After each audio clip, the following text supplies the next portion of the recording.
Yes, sir. Man, Big Tiger, man. Y'all remember to like, comment, and subscribe. We about to break it down tonight, y'all. We got a lot to talk about, man. I got a lot on the slate. But the first thing we're gonna get into we're gonna talk about the morning show. The morning show, we're gonna talk about Angel Angel Reese. She's doing big things, y'all. She's doing big things. She's doing big things. She partnered with two companies. I didn't get to go into all the details with it because I was getting ready for my night show.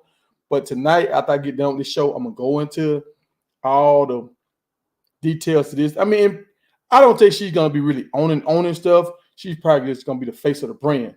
Goes back to when I talk about Shadur and all them branding themselves. When you brand yourself like Kevin Hart did, you get a lot of people mad at you because you can get a lot of movie deals and stuff like that that other people can't get because you have branded yourself. You have a large fan base.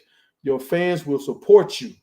So I feel like the reason why they bringing her on is because they can, one, get more notoriety. Like I never heard of these teams before. Now that she's a part of that, we're starting to hear about these teams. Now she show up and she has some pop-ups. She might get some of her friends to come out, some more superstars. She hanging out with Megan Thee Stallion and all these people now. So she's gonna help bring like a different kind. Oh shoot, hold on, y'all. I gotta get the money right. Hold on. You talking about her money? I gotta focus on my money. Hold on. Hold on, y'all. Hold on. Let me back out of this. And, oh, I should have just hit refresh. Y'all give me a second. I gotta monetize my video. I'm out here talking, just going on, happy I got all my stuff set up on time tonight. And I forgot to do my I forgot. Is it go live? Was it already live? Which one is it? We're gonna find out. Hold on, y'all. Okay, yeah, I got the thumbnail on there. Yeah. We in there. Yes, sir. I want to change this thing. I don't know where I changed that at, y'all. I don't know where I changed that thing at, but it's a way you can change this. Where the only time people can comment on this video is if they subscribe to you. I got to find out where that's at so I can do that again. Hold on. Let me now edit. Let me see. Is that it? Audience. Not for kids. Maybe that's why. Oh, hold on. Not for kids. Yeah, maybe that's why that was been holding me back right there. That could have been holding me back. Are you sure? Yeah, I'm sure. This ain't for no babies right here. We about to talk about that real deal Holyfield. Hold on, man. I thought I had monetized on. What y'all doing? Stop playing with the money, y'all. Stop doing that. Oh, we got 5 people in the room. What's up, folks? We about to get to it. Man. I got some news you can use tonight. Yes, sir. Now let me take that off the screen. So I can get all the juice I got. Because I need everything I got, y'all. All right, so here we go. So we're going to talk about Angela Reese in the morning. And we're going to go some other WNBA stuff, the games and stuff. And we're going to talk about the NBA playoffs in the morning. And you know we're going to throw in some more college football stuff. I got some updates for Syracuse for in the morning. And you know it's always stuff coming out of Colorado. So I'm going to update more about that. Like I heard the QB select coach, he's in Atlanta with Juju. So we might have some more news on that by tomorrow morning.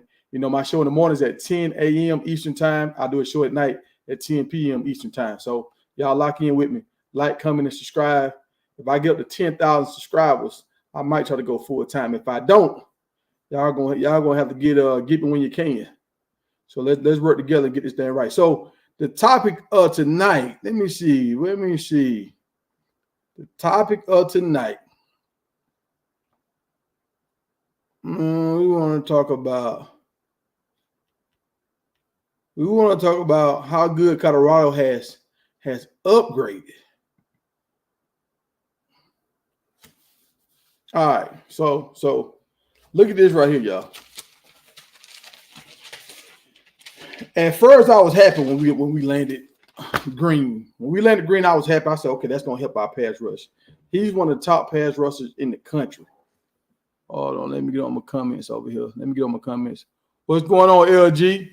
I see your digs. All right, so Green is one of the top pass rushers in the country, y'all. Just look at that. Now, this is a list of all the teams around the nation, and we got one of the top guys that's caused the most pressures. He hasn't always gotten sacks, but he's caused pressures. So I'm gonna tell you what that means. He makes the quarterback uncomfortable.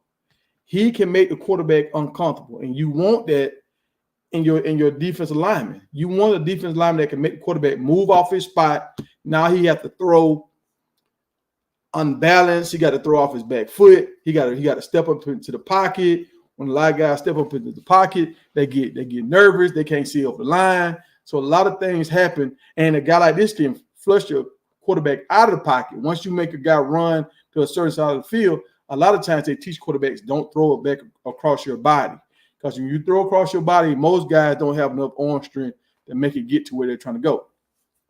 So a guy like this that can cause pressure, it helps our defensive backs, because now it speeds up the quarterback's clock, and it helps out our other defensive linemen. Now our other defensive linemen, they get to get a lot of these scrap sacks. And Dwight Freeney was notorious for this. When Dwight Freeney, I don't know if y'all remember him, he played for the Colts. He was also like quote unquote undersized, like around 6 foot tall at defensive end. He would come off and spin in the inside and always push the quarterback out of the pocket. When he would push the quarterbacks out of the pocket, I don't know if y'all remember this guy. He played for Clemson. I can't even think his name up right now. It starts with a B, but he played for Clemson. He got drafted by the Falcons. He had a great year. He had a great rookie year because Freeney was on the other side of him. Freeney will always flush the quarterbacks out of the pocket, and now, dang, I can't think of this guy's name. He will always pick up the trash sacks. When the quarterback would run out of the pocket, he would just do a speed rush and get a sack. Speed rush, get a sack. And when Freeney got traded or he retired or whatever he did, you can tell that player, his sacks went down tremendously. I mean, big time. And, for the people that don't know, the reason why I got this Alabama hat on is to celebrate. It's to celebrate. We celebrate the fall of Alabama. We celebrate the fall of Alabama. And Georgia's on the way. Georgia's on the way. I got some Colorado shorts on, just in case y'all know what I'm saying. The loyalty is still here. You know what I'm saying? We deeply rooted. I just want to let Alabama fans know your time is coming. Your time is coming. Players are transferring out. Y'all trying to hold on. Y'all looking like a running gun team in the SEC. That's not going to work. That's not going to work. So y'all time is coming to the end. We just got one of y'all running backs. We just got one of these. And if y'all didn't watch that video, go watch the video I did about the running back. I think his name is Darren Clay Brooks. I think that's his name. Darren. It's kind of confusing. It's kind of confusing. He got some old videos on there that he was squatting like 600 pounds, but it was posted back in 2020. I think he just signed with Alabama right now. I think he's coming out of high school right now. But I'm like, how are you posting a video posting 600 pounds back in 2020? I don't understand that. And I see him running the ball like a freshman, like in 2019. So I don't. It's kind of confusing. But he's a big, strong guy, and he was a 0-star guy. So I don't know. He's come out of Minnesota. Minnesota are not known to have like great talent out of Minnesota, but every now and then you will hit on the guy. But like I said, he was a 0-star, so I don't know what that means. What's up, Walker? What's happening?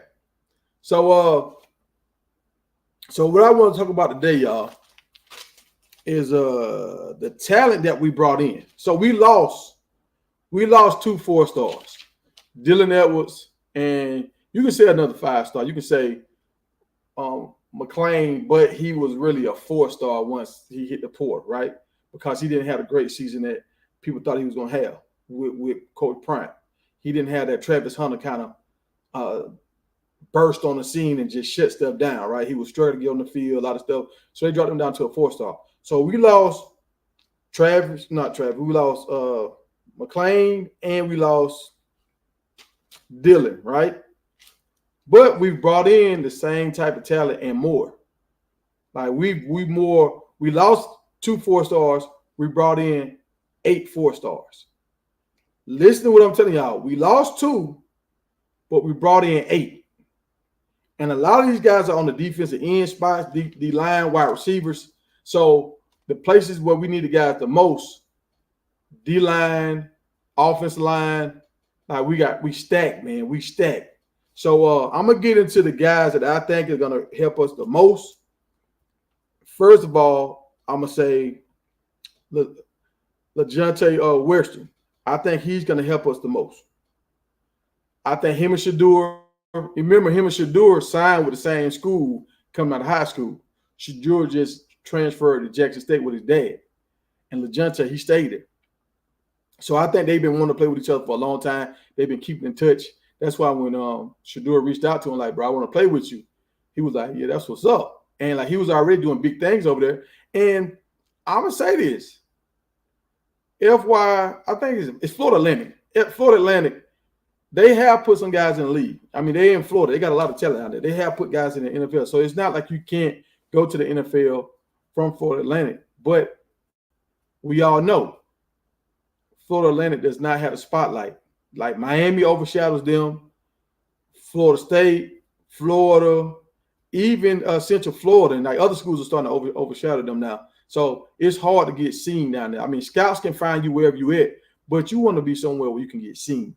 And for LeJontay to have over 100 catches last year, he still didn't get the praise that he should have got. He was up for an award last year. I think Travis Hunter beat him out for the award. I think the award means like you're the most versatile player. So he can return kicks, everything. I just watched the game.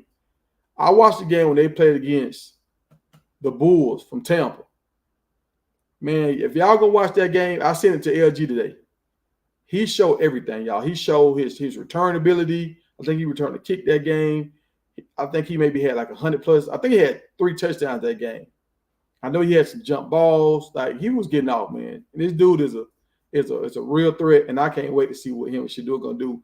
And the next wide receiver that I'm happy about is Will Shepherd.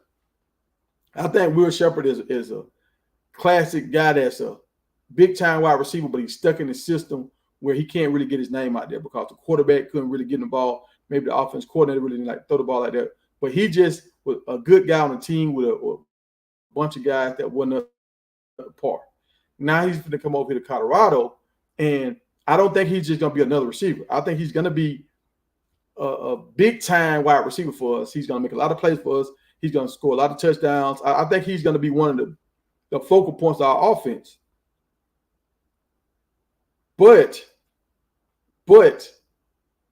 we still have so many more weapons. It's like we got so many dogs. But if you look at the receiving group, I think these two are the ones. LeJontay and Will are going to cause the most damage next year, right?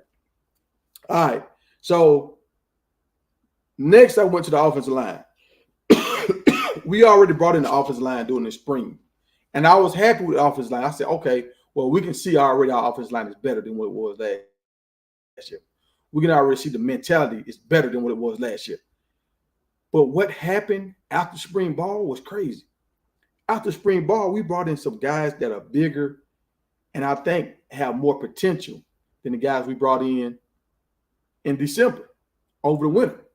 I think a lot of guys we brought in the spring are going to be our real backbone, our starters. Maybe not at the beginning of the season, but moving forward, especially for next year when we bring in our new quarterback. Hopefully it's going to be Juju. Next year, y'all, our offensive line, I think, is going to be one of the best offensive lines in the country. We got 3 guys that are like 4 stars. Plus, we got Jordan, that's a 5-star. And 3 of these dudes got 4 years left. 4 years left on they. So it's like we got all freshmen. And these guys are almost bigger than the dudes that's coming in here as juniors and seniors.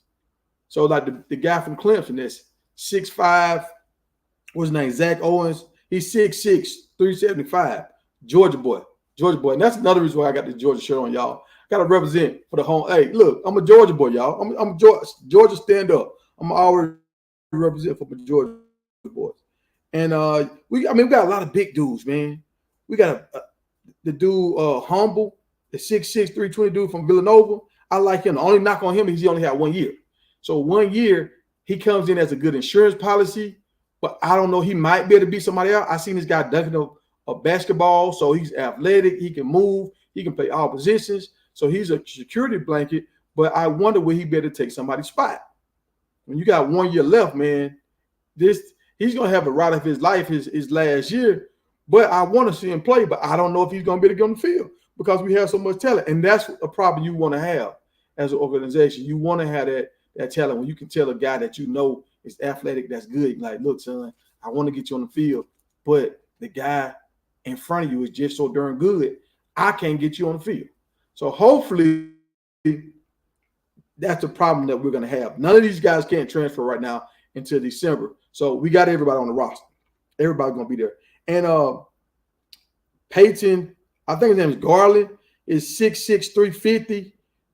I want to say this is the guy that transferred from Texas. Like, monster guy. And we got another guy that transferred from, I want to say transferred from Arkansas, and he was the top player coming out of Tennessee when he came out. So we got him coming from Tennessee, and we got the running back Hayden coming from Tennessee. Both of these guys, I think they both from Memphis. I could be wrong on that, but we starting to get a Tennessee pipeline too. And that's good, man. That's good because a lot of guys from Tennessee really want to get out of Tennessee. They don't want to play for Memphis, and they really, because Memphis is just like Memphis is a dangerous city. Like Memphis is almost like the Wild Wild West. And Knoxville is really like, it's not really a happening city. It's cool, but it's not happening like that. So unless you're a diehard Tennessee fan, a lot of guys don't want to go to Tennessee. So I think we can build a pipeline in Tennessee, and we can steal some of their top talent every year. That'll be another plus for Colorado. All right. At the big dog, Jordan City, Jordan is going to help us recruit. I think that's part of the reason why we had such a big turnaround with our recruits. Jordan, he came in and he made it known, like, look, we need to come here and play for Coach Prime, a legendary person. Like why wouldn't you want to play for Coach Prime? And he just put it on the table, like, we could come block for Shador. Like what y'all thinking? I'm not even second guessing this, dog. I'm to go over here and do something legendary. And I think from that point on, the floodgates just open wide open. Like everything, just big dudes start coming left and right. Now we're starting to get a whole bunch of brothers. Like it's just, the team is crazy. Like I think the chemistry we're gonna have is gonna be so much better this year. Like we got 6 brothers and we got some cousins on the team. We got so much family on the team. Like the unity got to be crazy. So this is going to be one of those crazy situations where a team might be to jail faster than normal because it's so many people that's related on this team. And let me take this down. Let me take this down so I can see. For y'all can see my background. Because I want y'all to see my background. Y'all see. They won't let me move, y'all. Hold on. I'll put LeJounte on the screen. I want to show y'all this. I meant to put him up when I was talking about him. So y'all look at the hardware LeJounte got when he was at Florida Atlantic. Just look at the hardware, y'all. Look how decorated this man is. Everything. Special teams, wide receivers, 100 catches, like yak yards. He did everything. Everything. So he wanted to take his talent to Boulder, y'all. And we about to have something special, y'all. I'm telling y'all. Last year we was hyped. We were just hyped because Prime made that move. This year, you remember when he said, I'm about to get comfortable? He said, y'all better get me now because I'm about to get comfortable. This is what he's talking about. He's talking about getting comfortable. And with these kind of dogs coming in here, man, I just pray that nobody get injured and everybody put on the show. I pray that nobody get injured and everybody put on the show. Them boys bleeding out. Look, he was doing the shit do it. He didn't even know it. Or maybe that was a sign. Maybe we didn't even know he was throwing us a little hint like that was, hey, all y'all recruits. If y'all think about going to Colorado, y'all start throwing up that Shador. Start throwing up the Shador and let the world know, like, hey. I got on this Alabama hat, but I'm throwing up the Shador. Let them know, y'all. Let them know. Let me take that off. Let me take this off the screen so y'all can see the greatness. Let me take that out the screen. All right, yeah. So during the season, y'all, when I go live during the game day, I'm gonna be like this game day. I'm gonna be on the field. I'm gonna be in the press box. I might not be at the game, but I'm gonna damn sure feel like I'm at the game. Hey, so we're gonna have fun this year, y'all. I want y'all to tune in. During the games, we're gonna have fun, man. Like, I won't broadcast the game, but I'll be doing kind of like play-by-play, talking about what happened, what should have happened. So if you're watching the game by yourself, like I do a lot of times, don't watch the game by myself. We can at least do the play-by-play with each other. All right. Let me finish my list. And let me throw this in here real quick, y'all. This was a sad day. This guy was from my high school. It was a sad day when he left Colorado, but he found a home. And he found a home at the same place we were just talking about, Florida Atlantic. He went to Florida Atlantic. So it's kind of like we traded. Like, we got two players for one player. We traded Eric over there. I don't understand this decision. I don't understand. I thought he had an offer from Georgia Tech. I thought for sure he was going to go to Georgia Tech. I thought he was going to go to Syracuse. I heard he was holding out to go to Texas A&M because Omar White was somebody he might go to Texas A&M. And I mean, maybe he's thinking, okay, if I go there, I can play. And that's what he wanted to do, play. So this could be a good move. He could go there, play. If he ball out, become like a All-American or second team All-American, whatever, or mention or whatever it's called. You were mentioned to be a conference player. He might get a bigger deal from somebody else. Somebody might get him a bigger NIL deal. I think he can show everybody I can produce on the college level. And Eric has a lot of confidence. You've seen him at Colorado. He showed up a few times. Like, he recovered a fumble. I know one time he ran into Warren Sapp in one of them drills. But Eric is a dog. Eric was defensive player of the year like 3 times. He's a little undersized, so that might hurt him, especially when, the list we finna go down, all these defensive ends came in. I know he was looking at all these defensive ends like, man, I ain't no in hell. They're going to really try to have faith in me when they bring in all these 6'5" dudes, 6'4" dudes that's already started at other schools. So I understand why he did what he did. Eric, we wish you the best. I still would be watching you, checking in on you. But also, bro, once a Wildcat, always a Wildcat. But all right, let me take that back off screen. Yeah, I know I'm getting used to this, man. I'm still a newbie. I don't have a mouse, so I can't move as quick as I want to. It's all touch over here. All right. So moving to the tight ends, y'all. We got 2 tight ends, and I didn't know this. We got 2 tight ends that's coming back, and both of them are from Colorado. Both of them are big guys. They can catch the ball, but they really blocking tight ends. So y'all know in our offense, we're not finna throw the ball to the tight end all the time, but we will do some play actions to the tight end. In the red zone, we're gonna use our tight ends, and we need a tight end that's gonna block. That's one of the main reasons why we couldn't run the ball last year. I know they said our offensive line was trash, whatever, but I remember watching Mikey, and Mikey is a wide receiver converted to a tight end. Mikey did not like to block, and I think I can't remember my man number 4 last year, but to me, he was bigger than Mikey. I didn't understand why they didn't put him at tight end. We had the tight end that came in from Arkansas State that transferred out because he didn't want to block. I think he would have did better than what Mikey did, but I think the school that he went to now, he's a wide receiver, so he really didn't want to block either. So we were just in a bad situation because we didn't have tight ends that embraced blocking, that really want to be blocking tight ends. Now we got 2 guys, and both of these guys are from Colorado. So the chance of them transferring out is slim to none because now they home, they family get to see them all the time. Their family can come up to the game. Like Dean go keep it hype all the time. So I think we locked in with our tight end for the next 2 to 3 years. So we good on tight end now. That was another position that I was worried about doing spring ball. And once the guy transferred out, I think his name was Mayo or something, Shannon or whatever his name was. That dude, when he transferred out, I got a little sick. I was like, dang, that hurt. Oh, hold on, dog. My bad, y'all. I ain't even seeing y'all comments. Hold on. My bad, y'all. I haven't even been looking at the comments. Oh, that should do a hoodie merch that he had on in that picture, LeJounte. Oh, so he probably was throwing up the should do it in. He probably was. Let's see, LG be on it, y'all. Y'all, LG, and I'll tell y'all, my man LG be on it. LG stay on it. Stay on it all the time. Hey, LG is the MVP, man. He the MVP of this channel, y'all. He keep me rocking.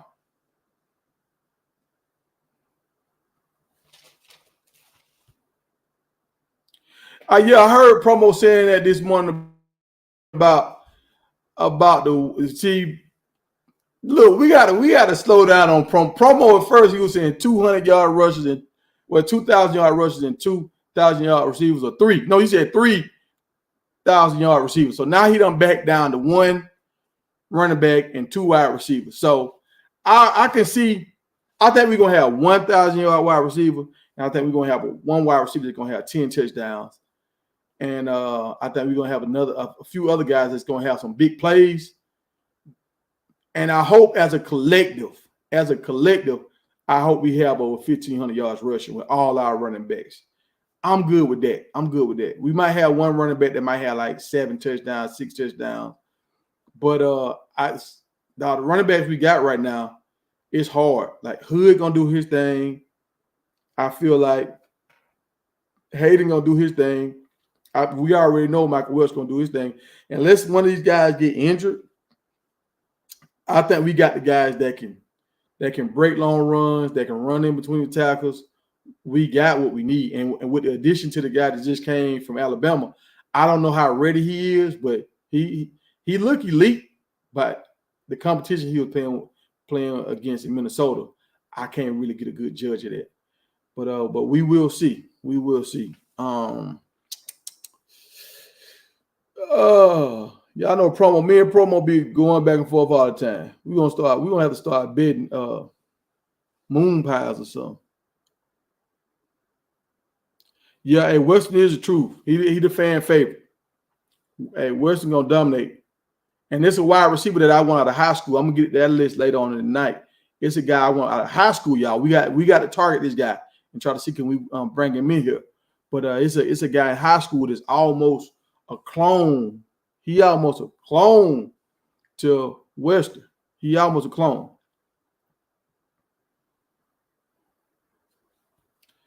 Let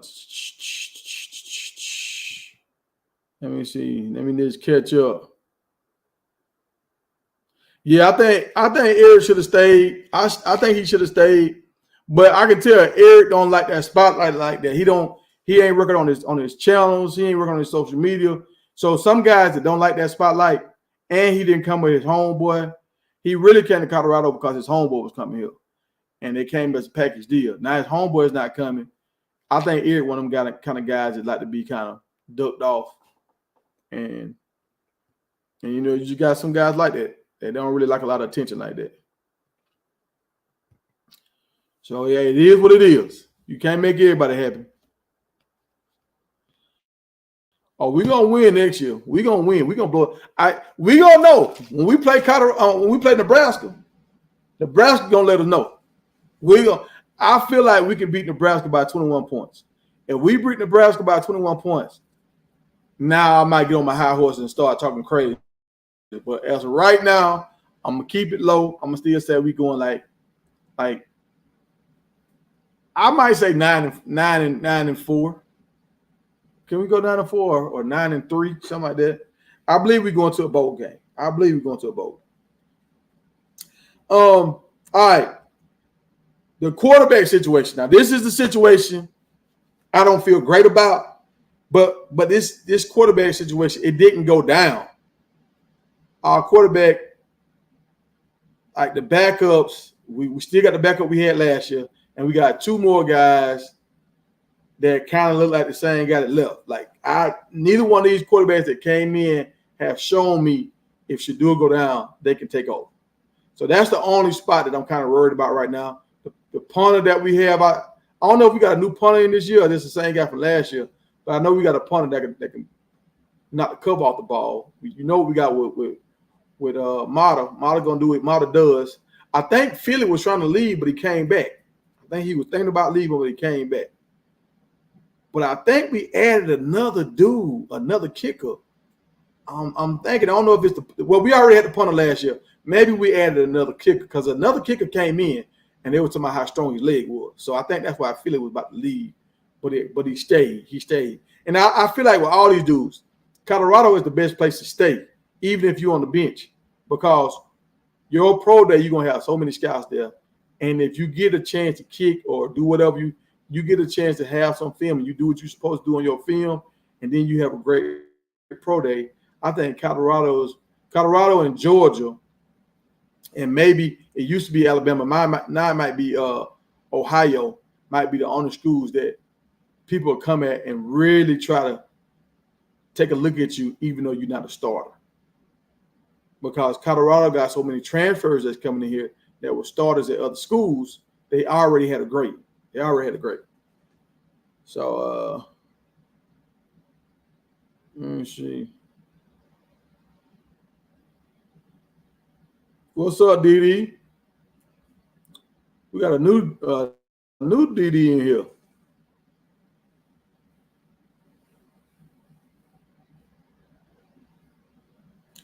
Man, I wish I could go to that first game. I wish. I can't go to that first game. But all right, let me get back to my list, y'all. Let me get back to my list. All right, so, and I watched the quarterback. I watched that Kentucky quarterback when he played in that bowl game. That was not good. He threw 2 pick sixes that game. That was bad business. I watched the Vanderbilt quarterback when he played. It pretty much looked like the same thing almost. I think he threw an interception too.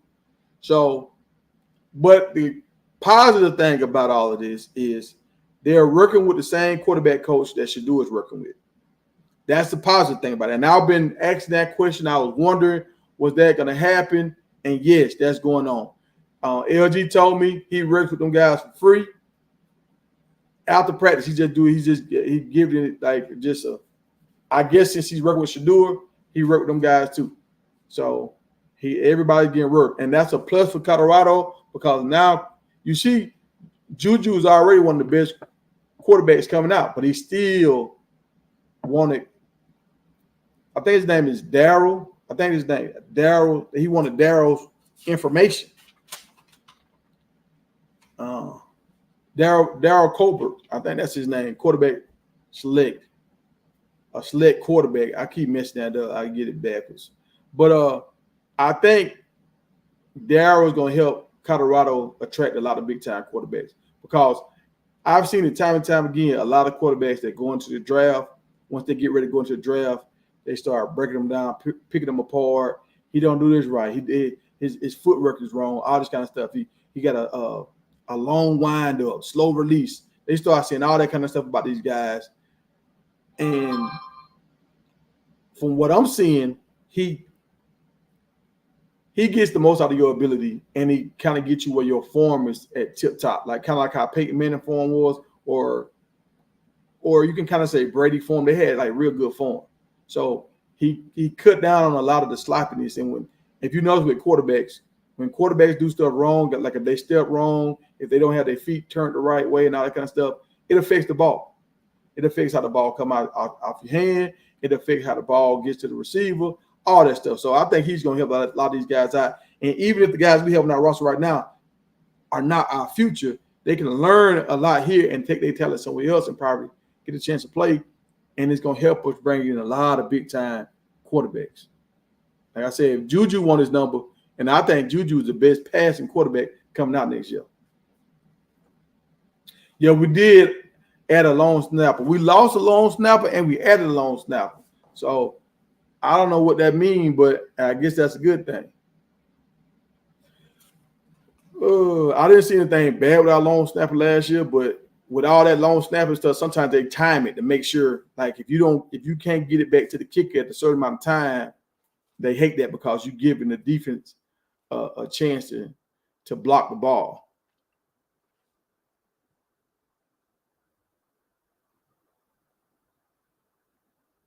Okay, so he was a kicker and a punter. All right, that's why I knew he was a kicker, but I also was like, I think he can punt too. All right.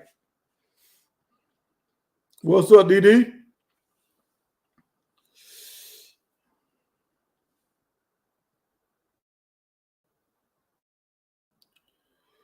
Did I know what school he went to? Who we talking about? RJ? What school? Talking about Eric? Yeah, we talking about Eric. He went to Florida Atlantic. Yeah, he's paid to coach Shador, but after practice, he worked with all the quarterbacks. So we've seen videos with him work with all the quarterbacks. So for sure now we know he worked with all the quarterbacks. So we don't even got to question it no more. He done said that out of his own mouth. All right, so this part of the transfer portal is where I think we feel like we really won it. This is where wide receivers, we did great, but at the defensive ends, the edges, and the D tackles, I feel like we really won. Really won. Wide receiver and defensive ends. Those are our two strongest positions, I feel like, through the transfer portal. I can't even, after that, it's just hard because the lineman was good, the linebacker's good now, like the DB, like it's crazy. But I feel like defensive ends we really won. We got the two guys from Pitt. I want to say both of those guys got 3 years left. So that's monstrous. I think that's the reason why Eric really transferred out. When these two dudes came in, and when Green, I already showed y'all Green, how he leading the nation in pressures. So all these guys are going to benefit from Green.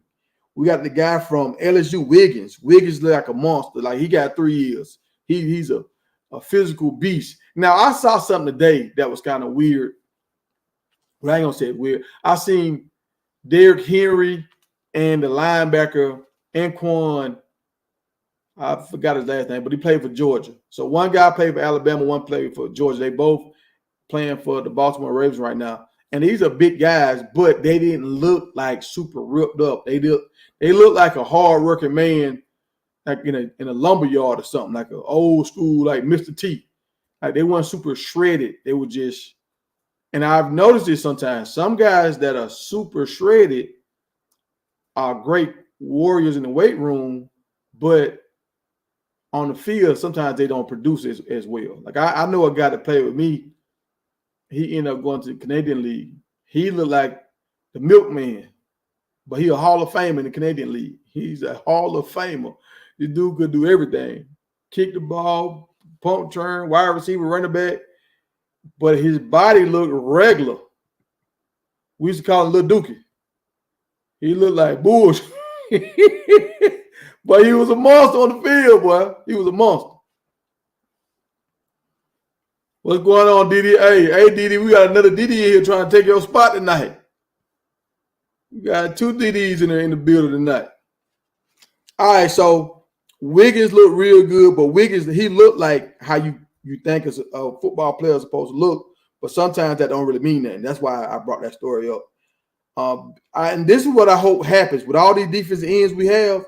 Like right now, I'm talking about five defensive ends. Wiggins, Green, and the 2 guys from Pitt, and the guy Walker that came from a smaller school. I think Arizona or something else. He came from some small school out there. But all these dudes can rush the passer. Like all of them at a high level, right? So on fourth downs, with third and longs, like third and 15s and stuff like that, third and 12s, I wonder would they have a package where they bring in all their rushers at the same time, bring in everybody and just let them boys get after the quarterback. Because when you got them big 300 pounders, they good for clocking a run and regular plays. But when you're trying to get after that quarterback, a lot of them big boys, they don't have enough movement there to actually get to the quarterback. So I know we're running games. If y'all know what games are, that's when you got the defensive end coming in and you got the tackles looping around, going around the defensive end. Like when you're running games and stuff like that, you want to have fast, quick guys in.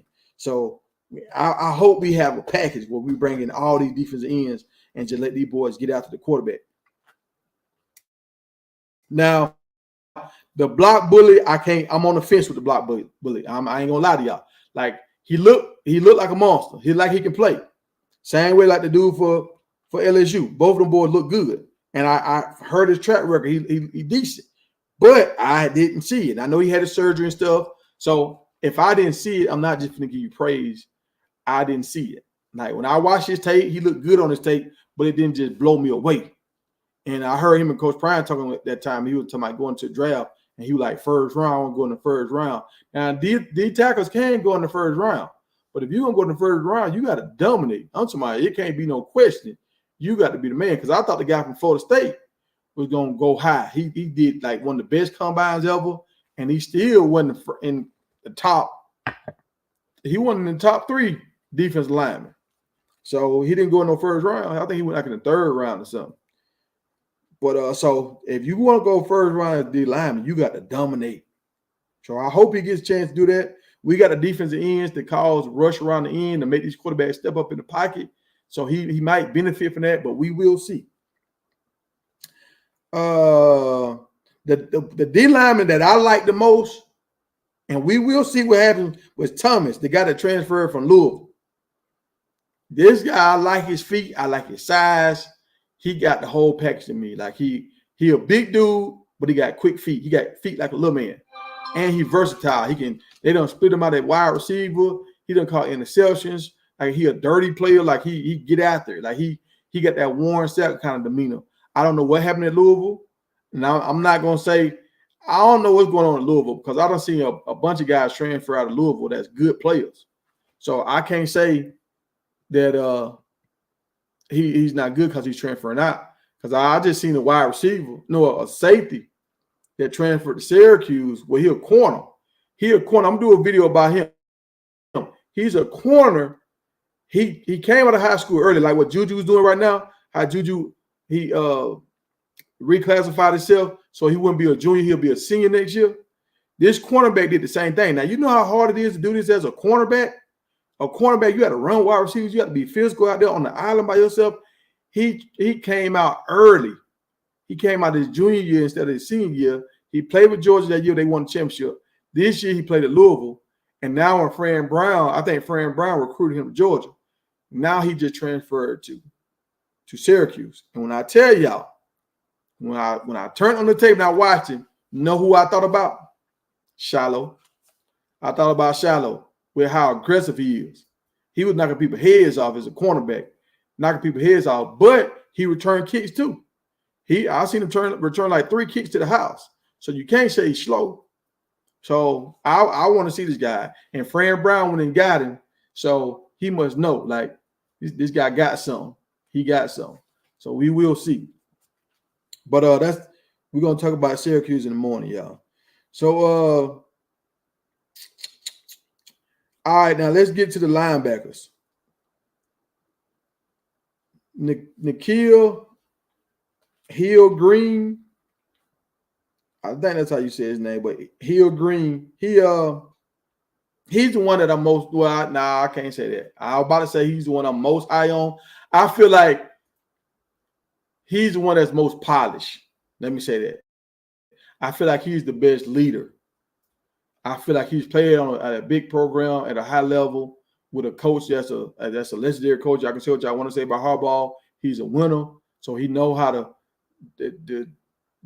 have that old school coaching and not getting your feelings and all that kind of stuff. He played at Michigan, so it ain't like he didn't touch the field at Michigan. He played at Michigan. He transferred to Charlotte, and he played there. He was second on the team in tackles, And I mean, he made plays. He made a lot of plays. So I'm happy about him coming over here. I think he's going to be a great leader. When he showed up, he was dressed up, suited, and booted like he came all business. So hopefully that translate on the field, and I hope he can get everybody up and help this unit, this linebacker core, be a real unit, and our whole defense. I hope our whole defense have that professional kind of like grown man mentality where we here for straight business. We here straight business. Like we not whining and complaining. We playing as a unit, and we're gonna dominate. I hope that's what the meaning they have. But so I'm happy about him. Chainsaw jumped off the screen with me. The guy that just transferred in from Florida Atlantic. No, not Florida, FAMU, from FAMU. He jumped off the screen, and I didn't think, like I didn't know about this guy, honestly. I didn't know. And so, but Reese Press brought him over here. So Reese must know something. Reese must know, like, hey, he a dog. He one of my dogs. Because I think he the only guy they brought from FAMU. Nah, you ain't on the chopping blocks. We just had somebody else here. We got two DDs now. All right, I'll check my message. But so if Reese Press, everybody he done brought in so far is pretty good. So if he's saying this guy good, he must be good. And they saying his tackling percentage was real high. Hold on, let me see. He just sent me something. Let me see.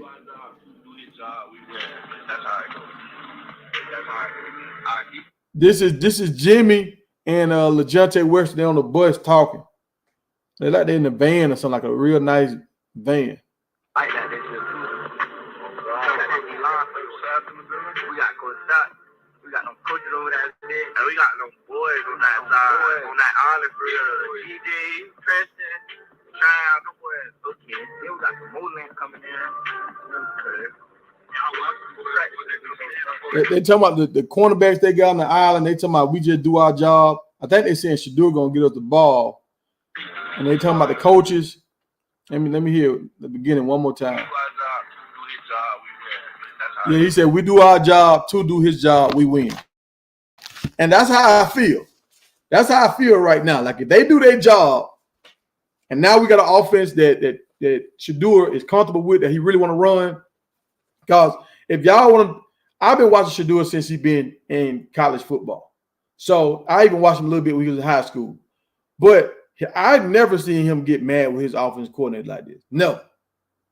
Never seen him get mad with offense coordinators at Jackson when his dad was in the hospital or whatever.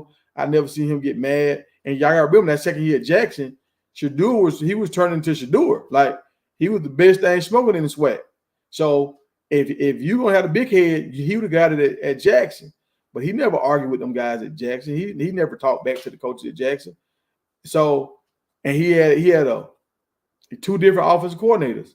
So they switched out guys. And I never seen him argue with nobody at Jackson. So I feel like some people trying to blow it up that how he was walking off from that coach. But I think a lot of people was fed up with the coach. I think a whole lot of folks were fed up with him. But I digress. Back to my list. So like I say, I think Chainsaw gonna do good for us. I don't know how many years he had left. But he looked like he a baller. I just didn't like his tackling. So I'm not going to put my stamp on Chainsaw until I see him doing something, Kim. Now my favorite, the guy that I feel like just what my eyes see, I see he can ball is Jalen and Weston. Like I think he can do the thing. I feel like he got the same kind of talent like his brother. Hey, you know how the Hood brothers come in here, all them talented. I think all these dudes just got talent in that family, and they finna come out here and ball. I know they got an older brother too that played ball, so I just think they just got it, man. It's just in their family.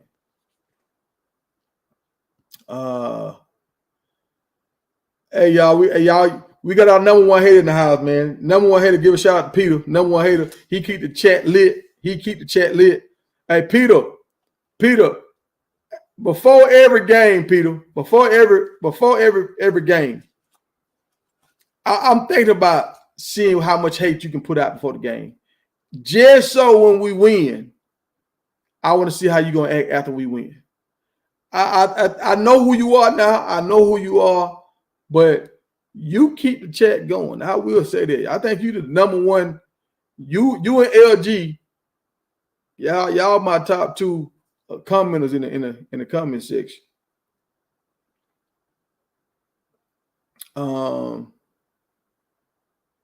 Here we got the DDs on here talking to each other now. They done took off in the chat. I don't know if Shallow playing. I don't know. I haven't heard anything else. I think he playing. If he going to movie sets and doing movies, I think he playing. I don't think he'll miss this for nothing in the world, playing with his brother and his dad for the last time.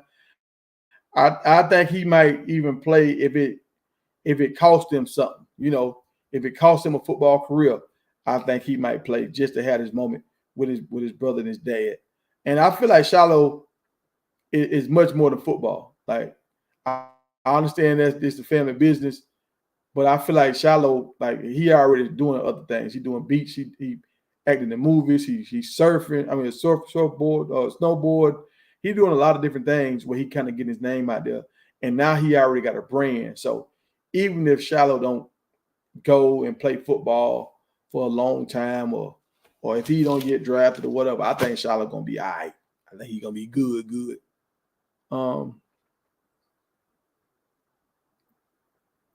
I think Colorado defense, they might have some struggles with that with that running game that they have at the beginning, maybe the first quarter. They might get some runs because it's a new looking offense.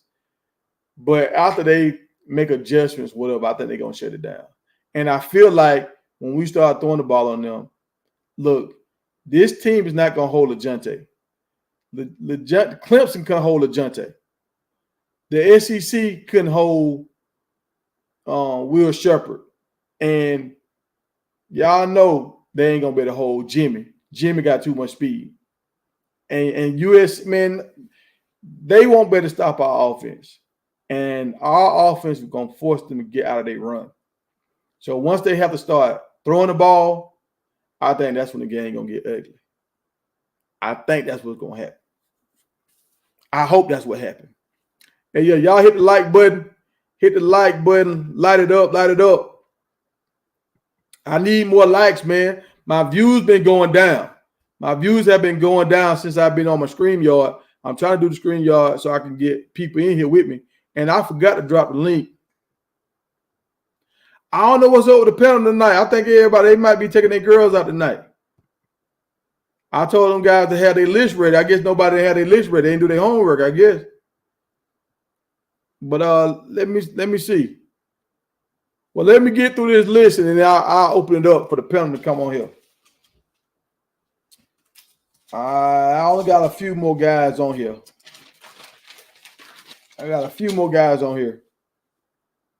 All right, so we at the defensive backs now. And honestly, y'all, the defensive backs, this is the position where I had the most question marks right here. I'm going to be honest with y'all. All right, we got some defensive backs that came in. They look good. But we won't know. Like once you out on that island by yourself and that ball in the air, and every team gonna be playing against Colorado, every team that play against Colorado, that's their bowl game. They playing like it's their championship, conference championship game. Like we gonna get everybody best shot. So, and it's the pressure. It's a different kind of pressure playing for Colorado. Like a lot of pressure bust pipes. So I'm not gonna stamp anybody until I see them ball. Even though I've seen some of them play, like the cornerback, I think McKenzie, I think that's his name, DJ. He in the bowl game, he didn't allow a catch against Texas A&M.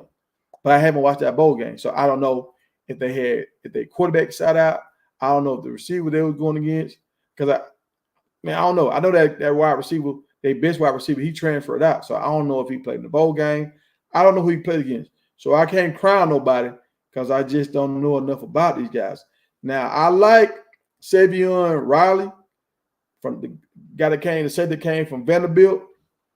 They say he went to Miami, and he actually cracked the starting lineup at Miami. So you transfer from Vanderbilt and then go to Miami to start playing. And now you come in here, and he a Georgia boy too. Georgia stand up.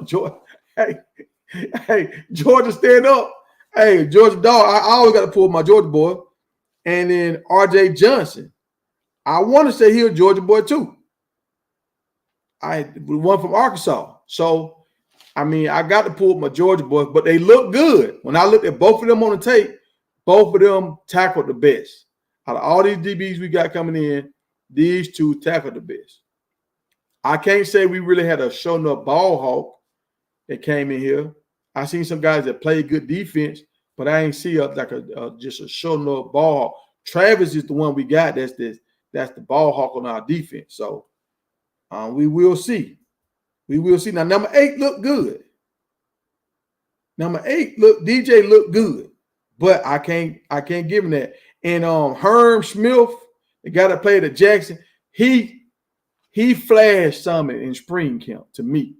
He flashed. He showed up a lot. So I got faith in him, but we will see. We will see. And Craig is my dog. Like Selman Craig, he got a good attitude, man. I think he got one of the best attitudes on the team. He a real positive guy. And he got heart. He got heart. He got the will. But he's just a tweener to me. He got a corner body, but he plays safety.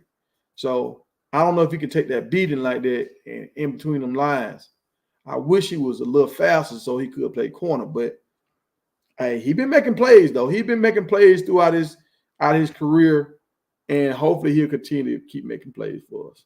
I don't know what's gonna happen with Trevor Woods, y'all. I think Trevor Woods, I think he's the old man on the team. I don't know. I don't see a spot for Trevor Woods except for the red zone inside the 20.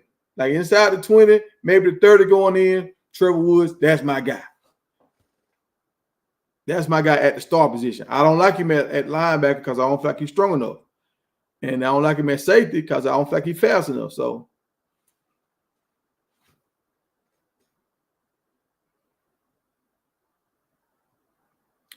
yeah, hey, you're right. You're right. Shallow record, man. Shallow. Hey, have y'all noticed this? At Jackson, Shedeur at the beginning the first year, Shedeur was the guy. And you're right. The DBs need to be tested. I got to see them get tested in the game. Shedeur was guy. Shedeur was grown. Shedeur was always a mature guy, all that kind of stuff. And then, since they've been in Colorado, it seems like Shallow is becoming a mature guy. Have y'all noticed that?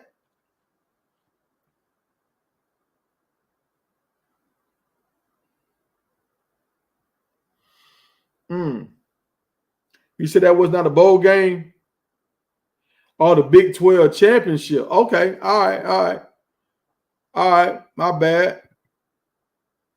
I thought it was a bowl game. I heard they lost their number 1 receiver. So that's not good for them. I mean, I wanted to be a halfway decent game, so we won't turn the game off. But I don't think we'll turn the game off. No way. I know I won't turn the game off because I want to see other guys get in the game and see everybody produce.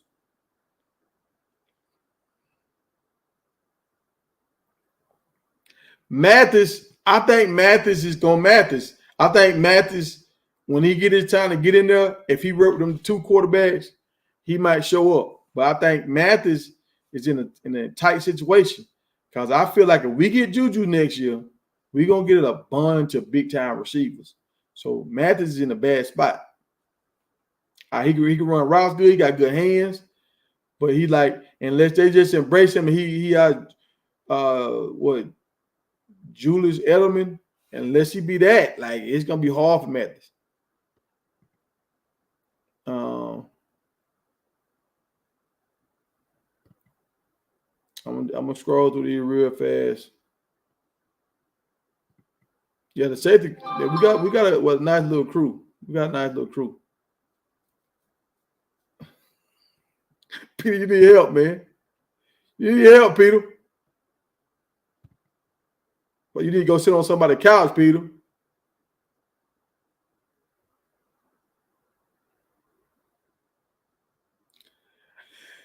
Man, I don't know about that earn. You earn what you got that year. Oh, Boost in the building. Hey, I'm about to open it up, Boost. I'm about to open it up. But okay, y'all. So let me finish on up. And Hood, the cornerback Hood. I think Hood might be that guy. You know, he was at Auburn, and they said he didn't start at Auburn, but he got injured and he hurt his knee, so he's coming back. And Hood is a guy that I feel like can make some noise. He might be the sleeper. I think Hood might be the sleeper because we focus on the little brother now coming to try to take Dylan's place. The cornerback Hood might end up being the one that end up getting a lot of playing time. I mean, he come out of the SEC, he ain't scared of no wide receiver. So hopefully, and he from Atlanta, dog. And all these boys knew each other. The safety that came from Arkansas, these boys played together in high school. So these boys, they gonna, like I said, they clicked up. He gonna have his cousin there, his brother there, and his homeboy there. Man, these dudes finna be so lit out there in practice, man. They finna have fun in practice. At the beginning, y'all, you remember Shiloh was getting in trouble at JSU. Shiloh got suspended for a game because he showed up late. Shiloh and Dion used to always argue. I mean, they used to always argue, like, for real, for real.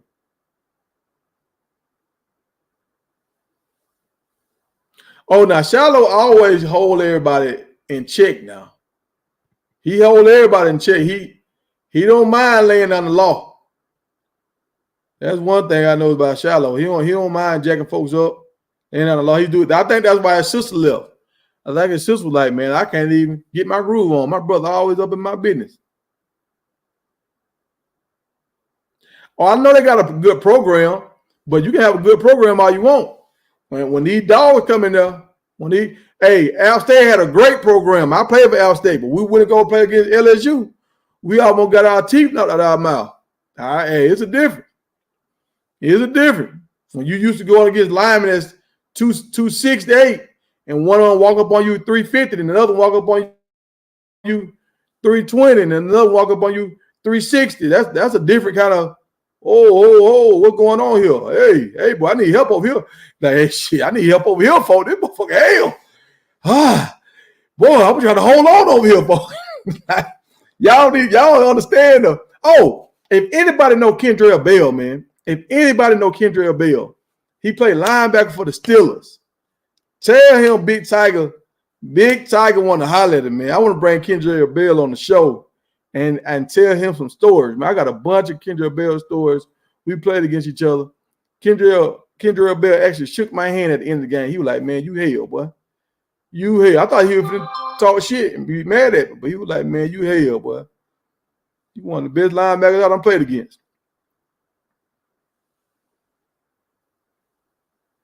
Yeah, I told Hood to say I heard Hood told Prime about get the gold jacket ready. Hood, he got that confidence, y'all. So remember, that's my sleeper, y'all. Hood is my sleeper, and that other safety, RJ, the one that's from Hood High School. RJ, he my sleeper too, dog. He hit. That dude come up and hit.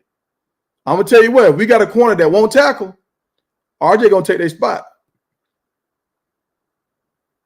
Yeah, I'm trying to get up to 8K, y'all. I'm trying to get up to 8K. Y'all like, comment, and subscribe. I'm trying to get up to 8K. Let me see.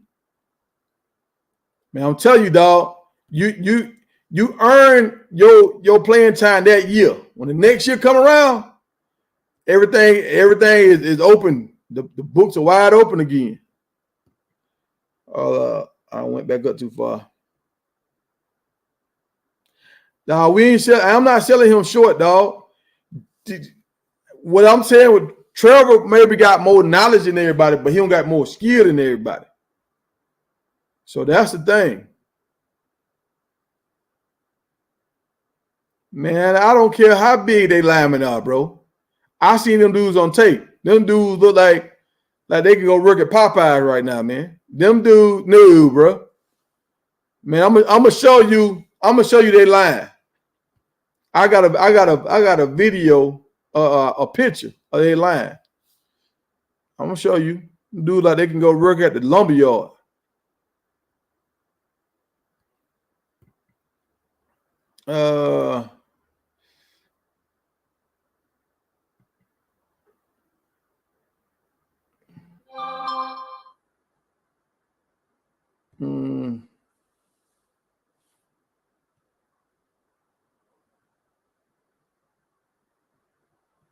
And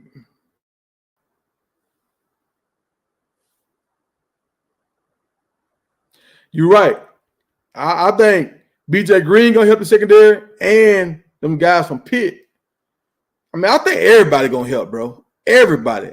And I think the whole team. I'm gonna tell you who gonna help the secondary. Warren Sapp. That's you think all them dudes they come here because of Sapp. They didn't come here because of Prime. They came here because of Sapp. Warren Sapp is gonna help our secondary.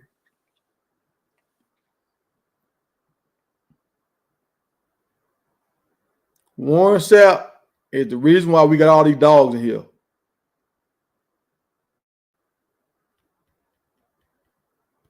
Man, I'm telling you, I seen these dudes, man. These dudes like they gonna be them linemen, they D linemen and all that, like they gonna be plumbers. They did not look like. Nope. I know the difference.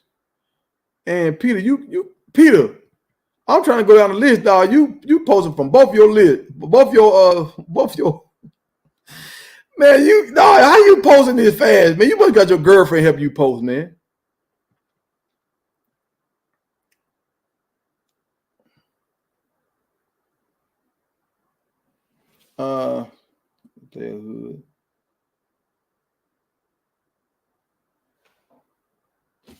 Oh, so that was the younger brother that said that. That was a running back that said that.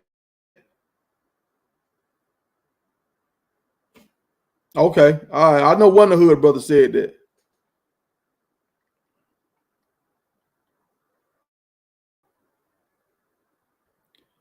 Man, I got some highlights. Man, my daddy got them highlights, man. My highlights on cassette tapes and stuff. Them big long VCR tapes.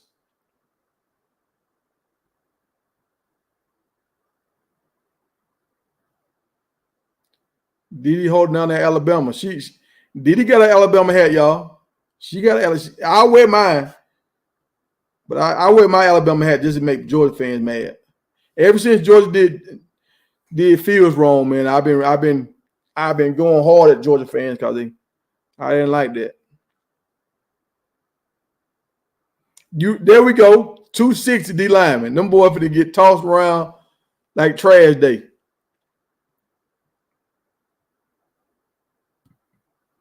Yeah, last year they were 11-4, but if you see the talent they were playing against, man, our team got like we ranked 17 in the nation with NFL talent. And I understand you don't supposed to overlook your opponent. I understand all of that. I got that. But we got two guys that was up for awards on our team last year. We got two guys. Not one, we got two. And that is not counting Shador. Man, you know how hard it is to beat everybody out in the country for an award. I mean, you got to beat out like 300 some dudes. If you get the best linebacker, the best DB, whatever, like you got the best wide receiver, you got to beat out so many dudes.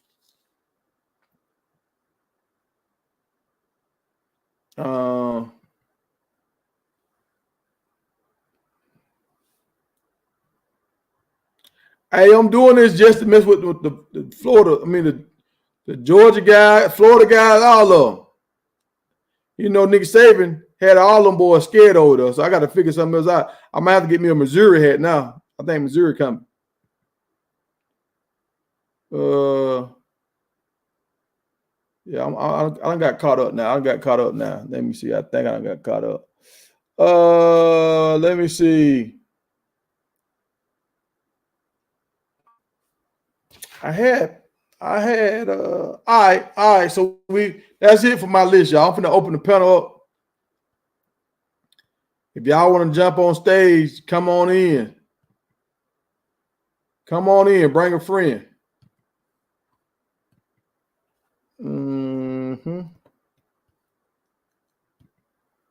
All right, now if y'all want to jump on stage, jump on in here.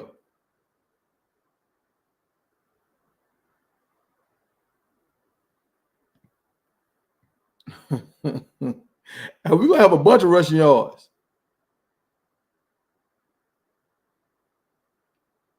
I think the tennis channel, I think the first quarter, it might be close. Might be close. But it depends on how we start off that kickoff. And it depends on how that first series go. I'm gonna say this is what I know about Shador. If we score on that first series, oh, it's on. When Shador scored the first series, he get hot. He get high, he get locked into the zone, like against FAMU. Yeah, look, the last two openings Shador had, he done had record-breaking games. Against FAMU, he lit the scoreboard up. He lit it up. Against the tennis channel comes to the stage. And against TCU, he lit it up the last two times. So FAMU won the championship last year, and TCU, they were playing in the championship game the year before that. So they used to playing against top talent, and Shador still eat them alive. What's going on, brother? Hey man, I'm with you, brother. I'm with you all the way. Just checking out some things here.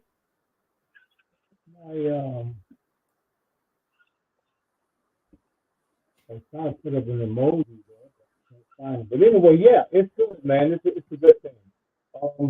I've been doing some work, big ties. I've been doing my homework, man. And if you ever want to beat your enemy, man, you got to find out what his weaknesses are. So that's what I've been doing, and Indy SU is a pretty good team. What I was amazed about the coach that they have, he's a first-year coach. He's a first-year head coach. He's been coaching a lot of. He was at Wyoming, I think, Iowa, and a couple other schools. He was a position coach. So now, and I'm just saying that I don't think that they're going to beat CU, but they're going to be a very tough opponent. And that's what I was kind of like commenting on. I feel you on that. I feel you on that. Hey, Didi, I didn't say Mata was going to leave. I said Philly, Jason Philly's son. He almost left, but he came back. So the number 17 guy, the guy that was, he kind of replaced Mata, but he missed some kicks last year. Then Mata kind of got his spot back. He was thinking about leaving. But I understand what you're saying, and that's another reason why I feel like they might struggle against us, because he's a first-year head coach, and like every time you have a first-year head coach, a lot of guys transfer out of there. Some guys go to their old coach, and some guys just go to other programs. So I heard they lost a few. They lost like three top guys that they had. I mean, it's always the next man up. But when you lose some of your best guys and you about to play against Colorado, that ain't good. But here's the thing that I noticed about those guys, man. The head coach has been with the program. He was like in and out. He's been with the program, then he went to another school, came back to the program, went to another school. Now he's back as the head coach. So he knows, I heard one guy was talking today, last night, and he was saying that, Wyoming's defense. Well, he was only a position coach at Wyoming. He wasn't a head coach. And so, but he knows the program really, really well, because the coach that went to Wyoming was at North Dakota State. And so when he left and went to Wyoming, he was under the same coach, so they came from under the same system. And so he came back to North Dakota State, and so he knows the program well, which is going to make him a very formidable opponent. And I heard too that, like he was saying, they had a couple of people, I think maybe two or three people left the program, but they had I think about 4 or 5 came in through the transfer portal. Is that going to make them better or worse than they were last year? Because remember, man, last year they just lost. They lost in the I think it was they're in the F. They're in the FCS. and they lost, I think, in the semifinals in that match last year. But prior to that, man, they were dominated. You know, that's why I say they have a good program. Hey, do you have a Bluetooth phone? So you do you have a Bluetooth phone? Yeah. Yeah, they saying they can't hear. If you turn the Bluetooth off, we can pick you up better. Okay, hold on. Let me do something here. Let me drop off and come back, okay? All right. I have to.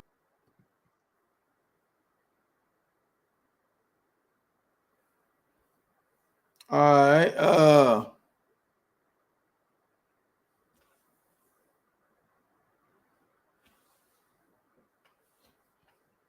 All right, y'all. So look, I got some guys on my list that I want us to pick up next year out of high school, right?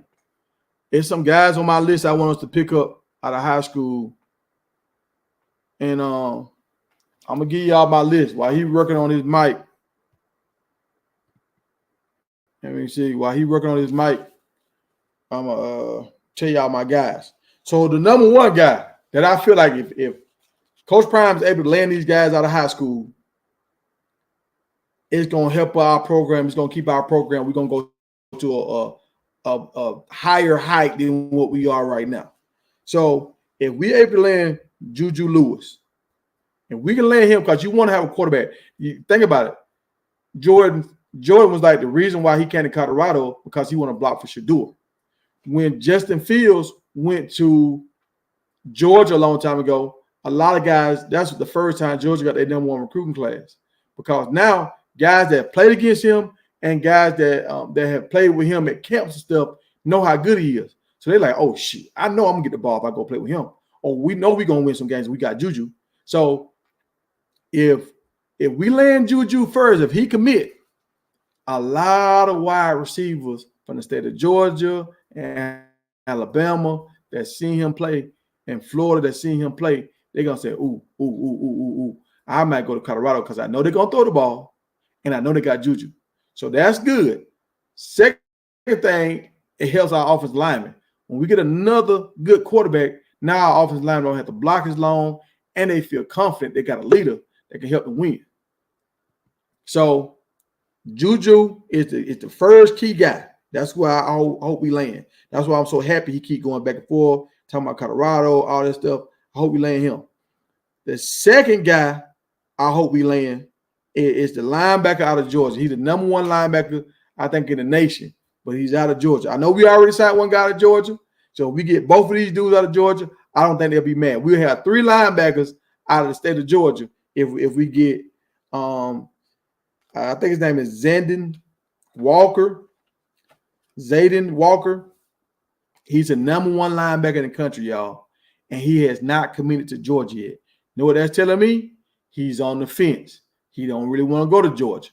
And if we can get him, a linebacker, if you get a beast linebacker, he controls so much of the field. He can make it where it's hard for you to run. It's hard for you to do the short yardage stuff. Like you scared to run your quarterback because you don't want to get your quarterback hurt. Like a linebacker that's a dominant linebacker changes the whole game. That's why Alabama won so many championships, and that's why Georgia's starting to win championships because they got some dogs playing linebacker in D line. So I want us to get him and the wide receiver, Moore. He just decommitted from LSU. He looked just like LeJohntay Western. When I turned on the tape, like I seen this before. He looked like LeJohntay Western and Antonio Brown. He got that same kind of like movement, body type. He can catch the ball, run out the catch, like good routes, all that kind of stuff. And he got that dog-like mentality. Like he one of them guys that look, it's go time. He one of them guys. So we can get him and Juju and his linebacker. It's over, bro. It's over because we already got the O-line and the D-line now. We got the linebacker core already stacking up. The DB is starting to come in. We just need to get a big-time quarterback, a big-time linebacker. I'm cool with the linebackers we got, but I want us to get a bell cow linebacker out of high school that everybody know, oh, shit, that's old boy right there. All right, when the offense know you got a dog at linebacker, everything changes. Man, all right. Hey, you back How's that to the sound, channel? brother? Does it sound better? Oh yeah, lot better. Sound Lot better? better. Okay. Thank you. Yeah, man, Yeah. but like, Now um, let me say this. Let me say this right here about the coach. You said he's been a part of that program for like 13 years, right? He's left and came yeah, back, left and came back. Why did he yeah. leave and why did he come back? Uh, when he left, now why did he leave? I don't know. But everywhere he's gone, from my research, everywhere he's gone, he's never been a head coach, but he's maybe coached quarterbacks or 1 year, a couple years he coached the linebackers or defensive end. Then this was at different schools. I think it was um, Wyoming, and there was one other school I don't quite remember it, but he was a positional coach. Why did he leave? I don't know, but well, however, for whatever reason he left, he was able to come back to North Dakota State. So he couldn't have been.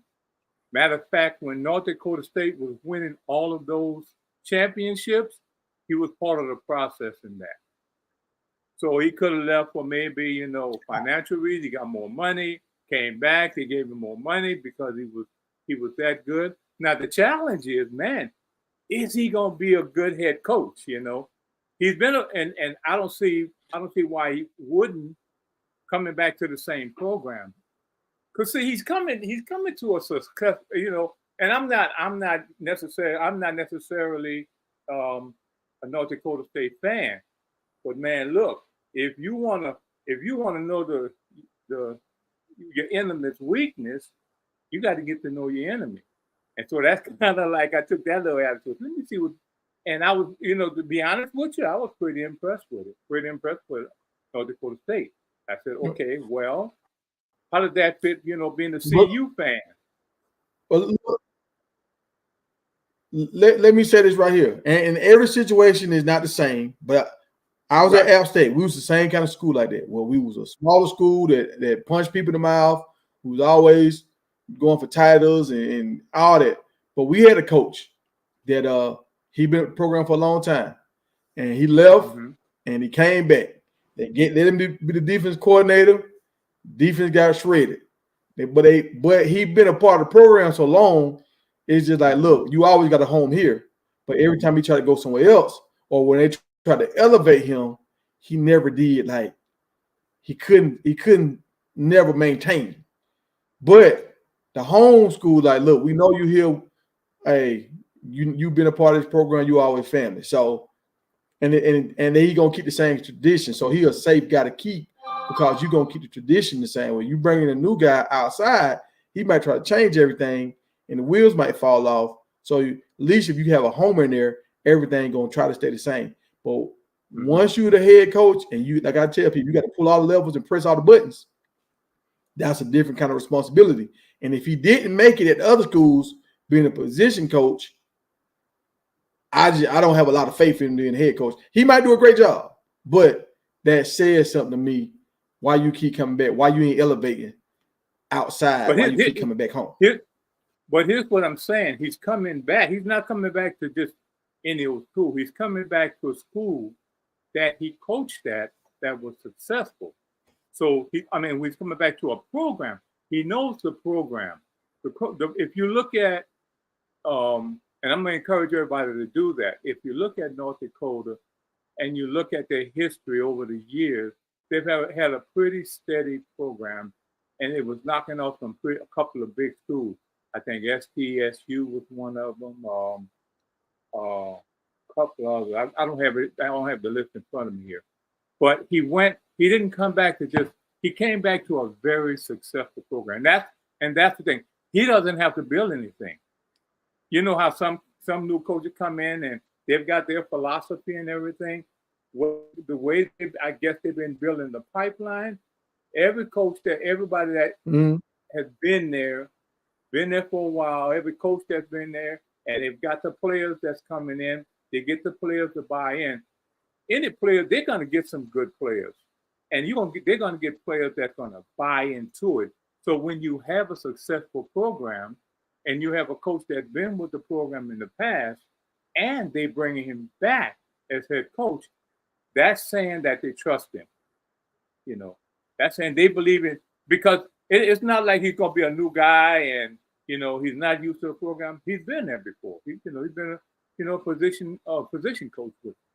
So when I look at that, I said, wow, see, you can probably, and the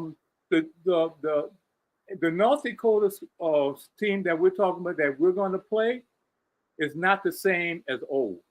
That's another thing you want to remember too.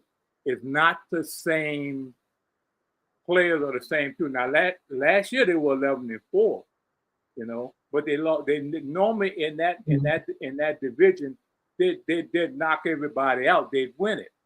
You see, and so they last year, I think the last 2 years or last year, I know last year they didn't win it. They got knocked out, but they still had a pretty impressive record.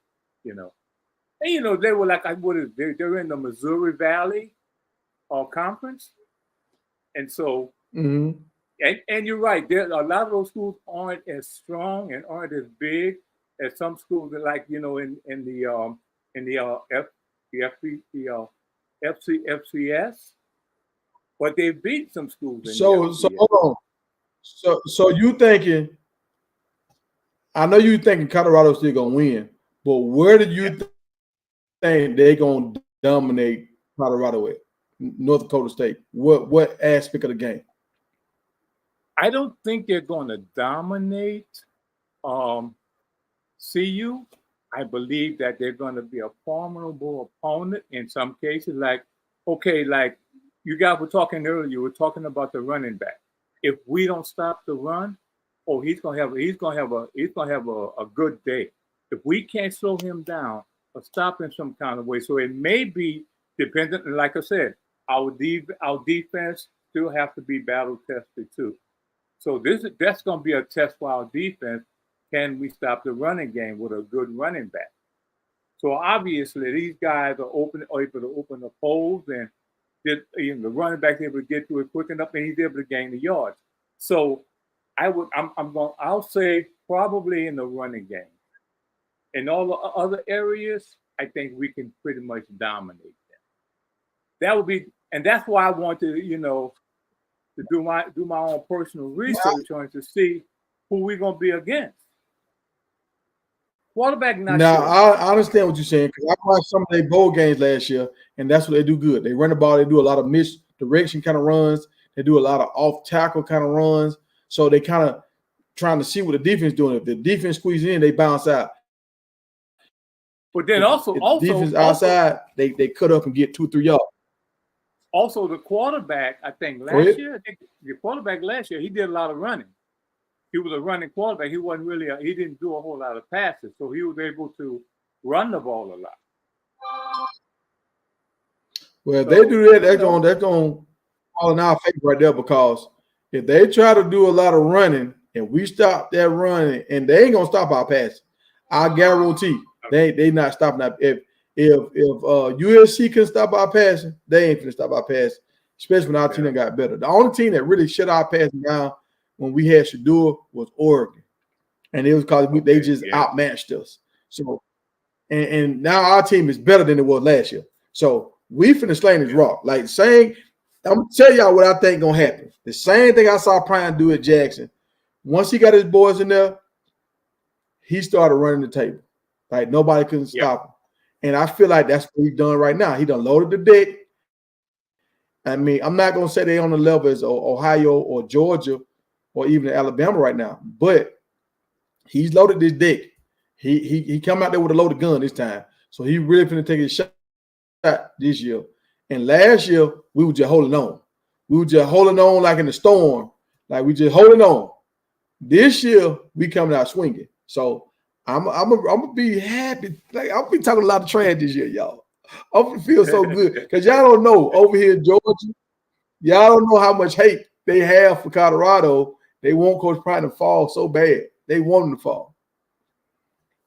And I don't know. I think what it is, Alabama and Georgia people and Florida people, they know, okay, Coach Prime can take our big recruits. If we let him get a foothold, he can take our top recruits. And we can't let him get a foothold. So I think that's why they wish on his downfall so much, because they don't want him. You saw what happened when we went to the SWAC. Once he got a foothold in the SWAC, nobody can touch him. Yeah. You know so that, that's hey, what dude, they were. you know what I found out also? You know that CU is paying like $700,000 to play in this game? They always they supposed to pay like around $1 million, 1,000. I mean, like $1 million to 700,000. Yeah, that's normal. That's normal. That's a lot of money to. Because you got to think about it. But you got to think about it. They got to fly or they got to travel. They got to feed these boys. They got to put them in the hotel room. They got to feed the coaches, hotel room. It's a lot. That's a lot of money. Like I think a team out the SWAC last year got like 700, 800,000 go play against a team out on the West Coast. I want to say it was UCLA. They went out there and got beat down, and they were almost broke because how much money they had to spend. So that's what. So the host team Go ahead. has to pay. The host team has to pay for the guests to come in. They pay all the whole bill. Just give them money. Yeah, because the whole team they make all the profit. Think about this. The game is sold out.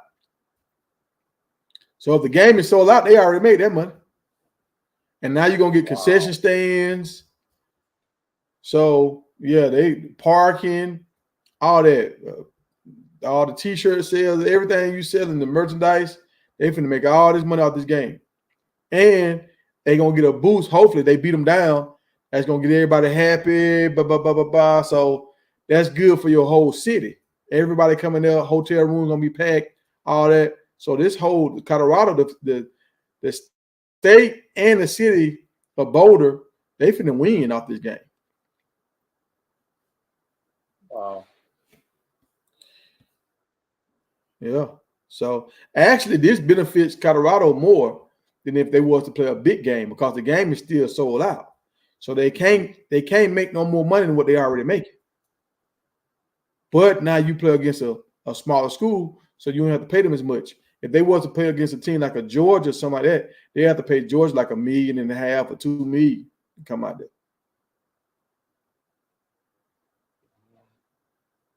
Mm-hmm.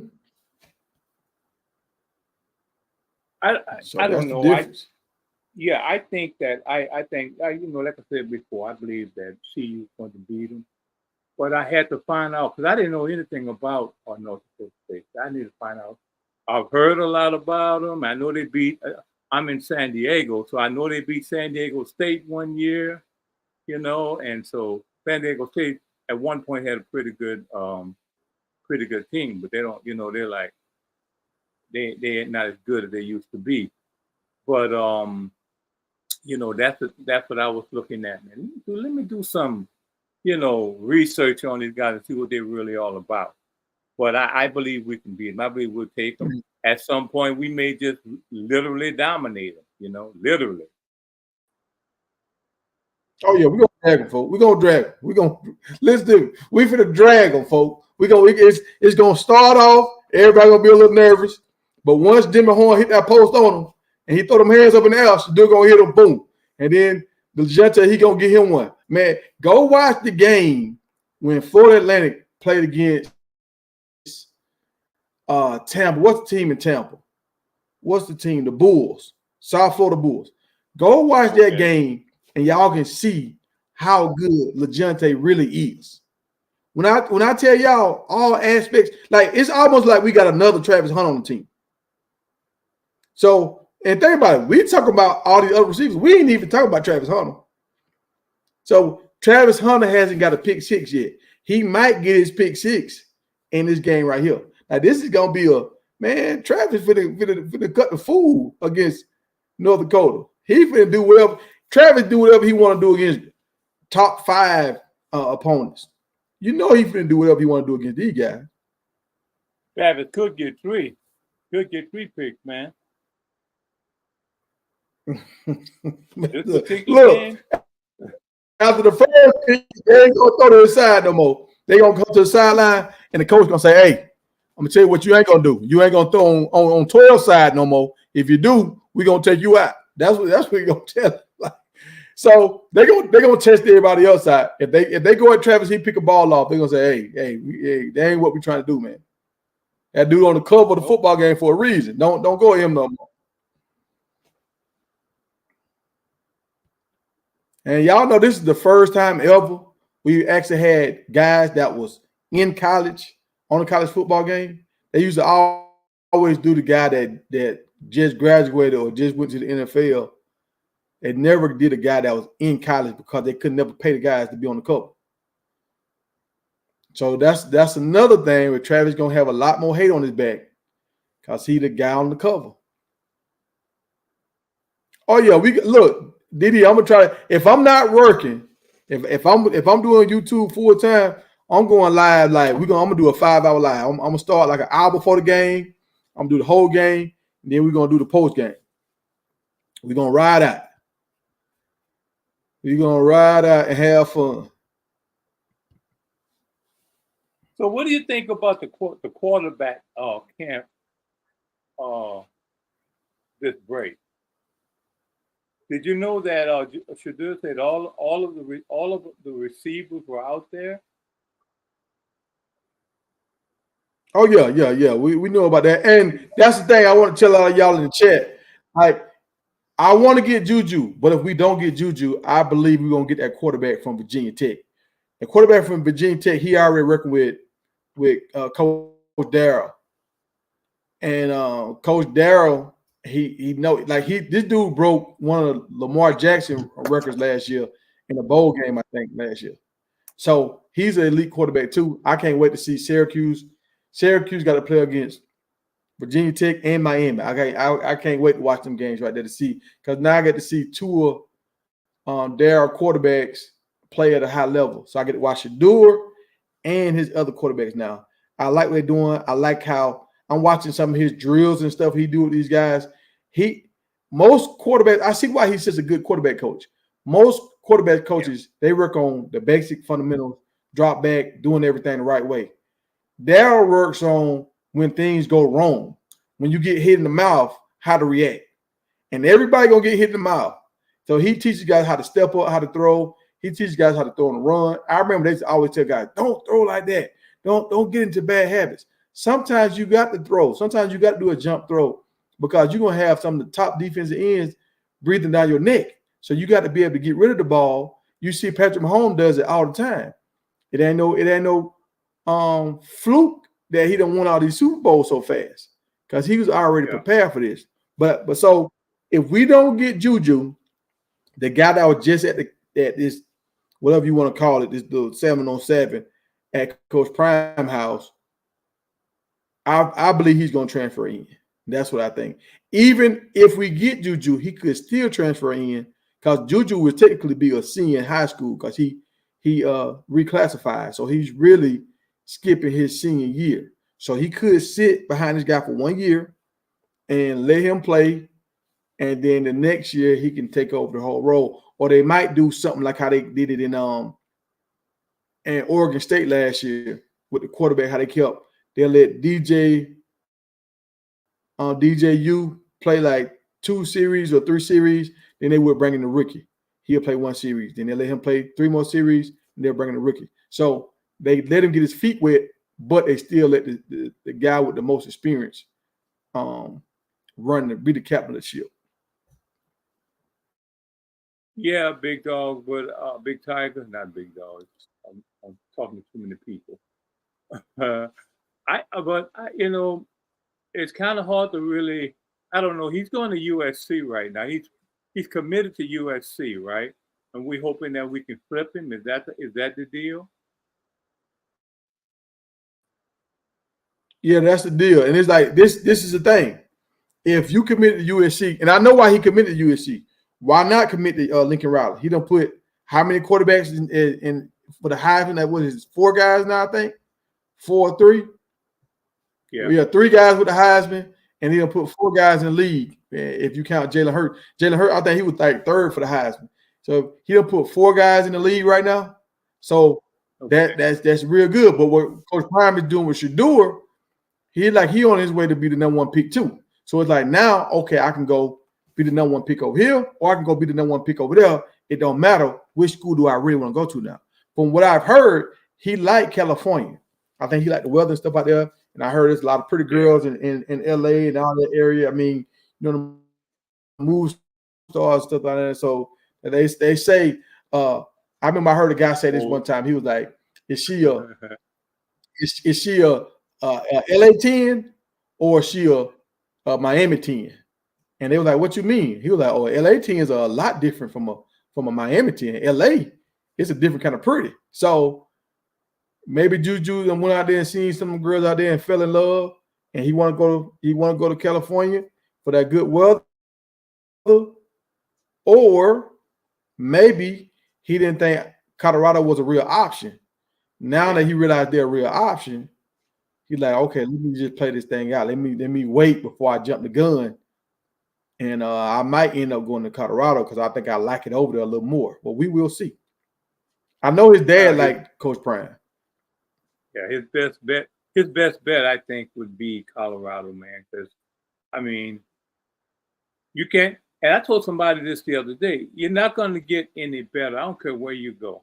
You're not going to get any better than Boulder, than coming to see you. With everything, man, we got out here, or they got out there, brother. You got the ultimate experience of the NFL. I think we've got like 127,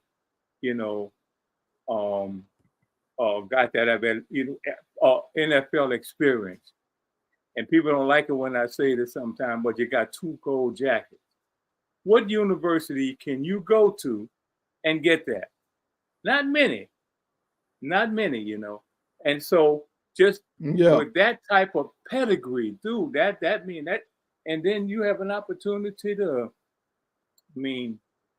just the number of resources that CU has is phenomenal. I mean, you got, all kinds of stuff there, And it, look, hey, I don't like snow that much, too much myself. But hey, look, to go and play for Prime, oh yeah, I do that. I take the snow, baby. I take the snow. Well, this is the thing too. Oh, we got Juju Lewis just in the chat. Just in the chat. What's going on, Will? What's going on, Tiger? Go ahead. I'm listening. Chilling, man. Well, wait, Juju, who? That's a picture, Juju. Oh, that's my man Tennis Channel. Hey, what up, dude? What up? How you doing, man? Who that? What's going on, Tennis Channel? What's your the other one you've been using? I change it all the time, but last time I saw you, I had on I think I had Jordan Seaton on my profile. Oh, okay. Yeah. I don't know if Cam was at the camp. Do anybody know if Cam was at the camp, y'all? I don't think he was there. But he in Texas, so he should have been there. The high school guy. The 4-star high school guy. Oh, don't know. Hold on. What you talking? Who you talking about? Cam Michael? Yeah. Oh no, he wasn't out there with Shador. They said he just graduated. That's why he wasn't there. I guess Draylon Miller graduated before him. That's why he was there. And if I'm not mistaken, I think Draylon is like from Texas or something. So yeah. Hey, y'all do me a favor, hit the like button. What's going on, DD? Yeah, how he you from feeling, Texas. DD? Boosie, how you feeling? But you know who I was glad to see at that camp? I was glad to see Will Shepherd. Will's got 1 year, man. He got 1 year, I believe, with CU. He's gonna ball Yeah. out. They're gonna find a way to get, and they got to because he's a good receiver, man. Watch that guy at Vanderbilt, man. You know, and coming from the SEC, like a lot of people say, I mean, SEC ain't no joke. And so if you can do what he did in the SEC, oh, he's gonna light the Big 12 up. He's gonna light it up, brother. But Yeah. will he get? How much? Now, let me say this. I wouldn't watch his stats. I wouldn't watch his stats so that, and his sophomore year he did better than his junior year. So yeah. I think that's the main reason why he transferred. I think the quarterback he had last year couldn't get him the ball for real, or maybe because he had a good sophomore year, they started keying in on him. Yeah, because his numbers did fall off last year, and that's what I was trying to tell people. Like, it's either that quarterback or it's an issue with him. Like, we just don't know. Yeah, I mean, just looking at him, I think he's nice. Like, he got good body control. He kind of got that body control. Yeah, like Travis, but he can kind of turn and move. And he has a prototypical NFL body type too. Yeah. Yeah. Man, you can't teach size, man. And he has the size. So we just gotta wait and see what he's gonna do, because a lot of people don't even have him starting. A lot of people have Omarion Miller starting ahead of him. Honestly, y'all, I just don't see that. It's no way that you come all the way from Vanderbilt here to Colorado to, back up somebody. Because both of them is going to get their reps. That's not even a question. But I think he's a senior. This is his last year. He only has one shot to get to the league, and this is it. So I just think he starts. I think he starts. This season. I think the biggest thing is going to be how much they play Travis. If they play Travis like every play that they did last year, I think that's going to cause a big problem.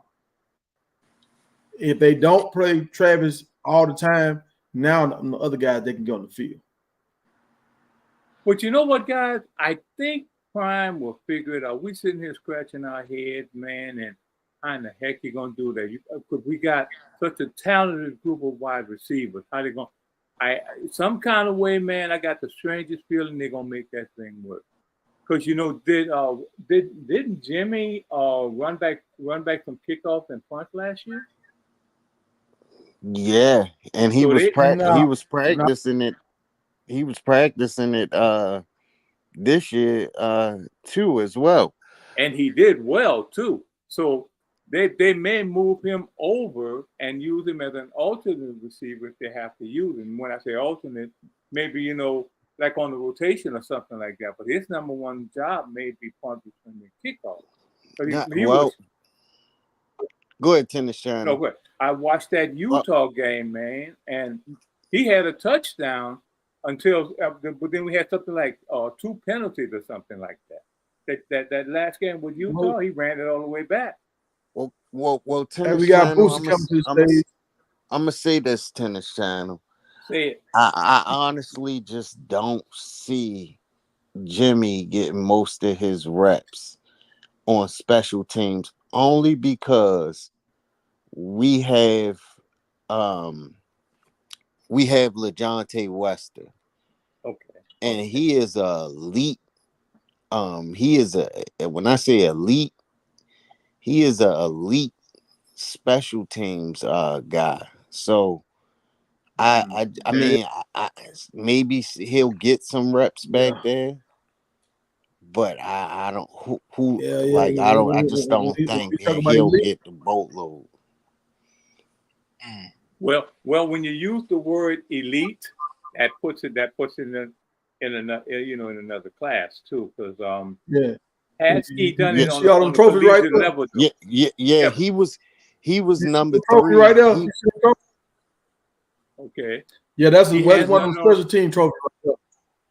Yeah, he was number 3 for the Paul Hornung Award. Tennis Channel. Okay. The award that Travis Hunter won, well, Yeah. he was number 3. He was number 3 on the list to Mm-hmm. get it. That's on a collegiate level, right? Yes, sir. Okay. Okay. I see what you're saying. Yes, sir. Exactly. So y'all see what we got going on. These guys, they some clowns. I see what they doing. I see what they're doing. They got both our quarterbacks in the room right now. We got both our quarterbacks for next year in the room. Well, for the 2025 season. One of them going there. Somebody's going there. Yeah. Both of them might be there. Yeah, Both of them might be there. I'm not even gonna say nothing about that, like, because you might be Now, this is right, one thing I Tiger. want y'all to understand. This y'all peep this and y'all pay attention. Cause Juju getting money. Juju daddy helped change the law for NIL deals and stuff in Georgia. So the money is gonna get made if Juju going, right? Oh wait, so Who what made the though? most The money high this year? school players are getting NIL, Tiger. Yeah, in Georgia. They were about to move. They was going to move. Damn. He's going to move his son, I think California or somewhere, and they changed the law in Georgia. So now you can get NIL deals. Like Juju had a nice truck. I seen his truck. Crunk it up, sound good, everything. He ride better than me. So Damn. Juju, and I think this dude's a 10th grader. Riding clean, right? So look at who made the most money. The last year Heisman Trophy winner or should do it the newcomer. Who had the most NIL money last year? Should do it. Should do it for sure. Yeah, Shador. So guess what happens when Shador leaves? I mean, he might take some of his deals with him, He but Coach Prime, he fills that void. yeah, he filled the void. He filled the void. Just like Yeah, I how can see. LeBron set Bronny up for all these endorsement deals. Because he got an agent already. All these deals come at Dion. Dion probably turned down some stuff. Man, I don't want to do that jump. All these dudes is going there. They gonna benefit off some of the deals that Coach Prime want to do. They can pick him up. They can get him. Mm-hmm. And now if they ball on top of that, it just makes it go to a higher level. Yeah. Yeah, I could see that. I could see that. And you're probably right. You're probably right, Tiger. That just opens up a whole lot of stuff once Shador and Travis leaves. Like that opens up. I mean, as far wise as NIL and collective money, what you could do, and the kind of players you could bring in. I mean, yeah, I could see that happening. I could definitely see that happening. And I'm gonna say this on the wide receiver situation. I think 80% of the time we're gonna run 4 wide receivers. Yeah, that's what I said, wide. Tiger. But people been saying we're gonna run 5 wide sets. And I just don't see that. I just don't see it. I mean, I'm not saying that we're not gonna run it at all, because clearly we are. Like, we have way too many wide receivers not to run 5 wide sets. But I seen some girls say, yeah, that's the only thing we're gonna run is 5 wide sets. And I'm like, what? Like, are you serious? Like, come on. Not in the Big 12. Now, I'll tell you what 5 wide do. It gives up your spacing for the wide receivers, and you don't have the protection from your running back to block. None at all. So let me ask you this, Tiger. Did you ask the panel the 3 players yet, or No. I said my 3 players. I was waiting on y'all to come. I thought y'all was no shows, and I was like, okay, they must be scared. They ain't had a list. No, I had a lot going on, Tiger. On That's y'all, why I let's was get so it. late. Let me. I got my 3 players. I'm gonna go Mantrez Walker, Alex Graham, and Jalen Wester. But on the Jalen Wester, I'ma have to say / a guy named Major Preston. He hasn't committed to us yet, but how it's looking, Hold on, Jalen. Hold on, you talking about the younger brother? yeah. I thought you were Yeah, talking about dudes coming out of high school. oh, okay. Well, What's your list? yeah. If it's strictly high school, those are the guys I'm gonna go with. Mantrez Walker, Alex Graham, and Major Preston. He's a cornerback Now, from who IMG. Mantrez Walker? Where's he from? That's the linebacker from Georgia. Okay, that's what I thought. All that. Is that the dude from Georgia? Okay, all right. I remember his last name was Walker, but I couldn't remember his first name. And where's the other guy? Alex Graham is the safety from Hold on, IMG. the dude that I had from Georgia's name started with a Z. Zandy. Zandon, something like that. Zandon. He's already committed to Colorado. No. That's I'm saying guys that have not committed yet that we need to grab out the guys that we need to grab. Like I mean, for which guys that 2024? we have not Oh 25, man, 25. Oh, 25, right? Okay. if That's what I you thought. want to say that, man, give me Bryce Cause we got to replace Underwood, guys. David Sanders, and I'll go ahead and take a Alex Graham because he's a good safety, and we're gonna But need all these dudes committed replacement for already, right? Shiloh. Say that again, Tiger. All these dudes committed, right? No, I know Bryce no. committed. I mean, Bryce. Nobody. But see, this is the thing. Nothing is final until the early signing period. And then nothing is final because you don't have to sign until February. The real national signing day in February. So That's true. That's true. Oh, and you got a list of Bootsy? Man, I ain't got no list, man. I do like that dude, Cornell Farrakhan, the wide receiver out of Texas. He got actually a visit I coming up to keep hearing Colorado. about him, Boosie. Yeah, I was supposed to do some research on if he was any relation to Louis Farrakhan. yeah, no, right. I was thinking about that too. I Yeah, never yeah. heard of this guy. No, I heard of him. I never heard of him. Boosie know what he talking about. So I've heard of him. I've heard of him because how do y'all feel about he's a highly quarterback? ranked. How do y'all feel about a quarterback that's suing Florida? Like, from what I'm hearing, I don't think he's gonna really get no money from it, but I think he's just trying to bring awareness to it. Like, they fumbled the bag. They should It's have stayed at possible. Miami Man, listen. and got It's that $8 possible to get million. money. So But Tiger, see, I this was is the thing about watching. it. I was They didn't sign a watching. contract.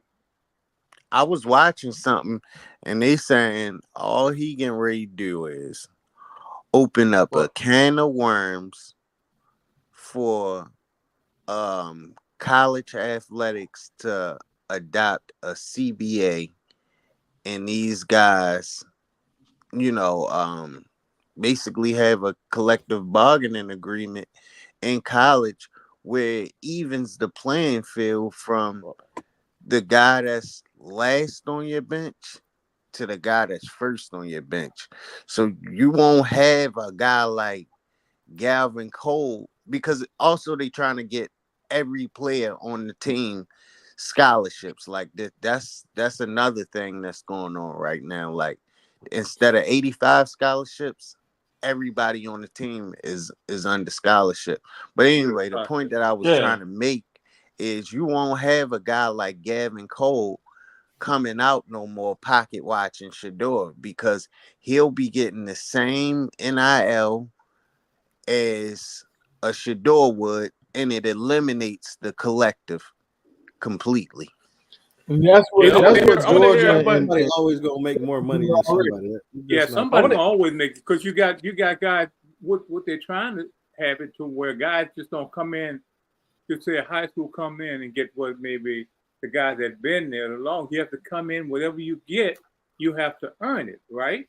You have to prove that you and it's just like when you go on a job and everything. You'll get the job.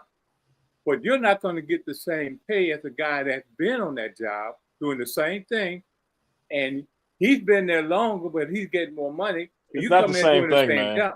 But if you look at it as a job, it is. It's not. It's apples and oranges right now, man. It's not. They're not been deemed employees yet, so it's apples and oranges at this point. But I want to get back to Tiger's point, though. Tiger, could you elaborate more on the lawsuit, though? You said something about they didn't sign a contract in Florida. No, they didn't sign the contract, but also in Florida, a verbal. So Boosie, let me just throw this out there before Tiger jumps in. If let's say, man, you made a deal. Let's say I walked up to you, Boosie, man, you done business or whatever, and let's just say I owned a bike company, and I said, Boosie, I got $6 million for you to come on to my bike company and be a partial owner and invest in it. That verbal agreement right there is like contract. A written agreement in Florida. Well, actually, it doesn't have to be Florida, right? That's anywhere, and that's why it's a federal. That's why it's a federal lawsuit. It's not a state. It's not a state lawsuit. It's a federal lawsuit. Actually, that's all I'm going to get to the point. As far as my understanding is that a contract, all you have to do is meet some type of mutual assent. So, like you're saying, it could be a verbal understanding. It could be written on the napkin. But long as there's a mutual understanding, it doesn't have to be an official contract. So I think also got to be signed too. No, it doesn't. It could be that doesn't have to rise to that standard. That's contract law, man. That's contract law. I'm going to look that one up. Yeah, you can look it up today. It's easy. That's what Webb was just talking about. Yeah, so that's why I think this gentleman has a case, man, in Florida, man. Yeah.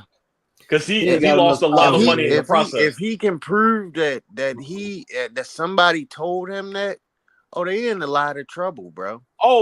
But you can see it's proven. I mean, it was stated that the booster gave him the $150,000 to pay back Miami. So yeah, why did that happen? Right. This is what I heard happen. The booster was going to actually get the money, but once they found out this money, you can't write this money off. Once he found out he couldn't write this money off, he was like, "Oh hell no, I'm not going to do this if I can't write the money off." So this is his way of washing money and stuff. So, but he already now paid he found out he can write the money off. I'm talking about the 13. Why did they give the money back? Million. Right, but I'm saying they already paid, but he already. As far as my understanding, he already gave the player $150,000 to pay back Miami to get out of the NIL deal that he had there that was established. And he told every other school no. They paid Miami. And this is what I heard. I heard they paid Miami the 150, but it was really 250.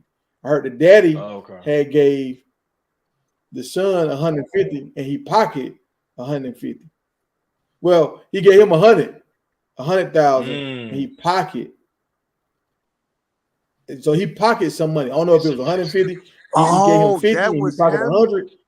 But yeah, they said the daddy pocketed some money. I didn't know that was him. But for everybody watching, I just want to make sure this is all allegedly. All allegedly. So. Yeah, this is not the Views of Big Tiger show. Or the panel.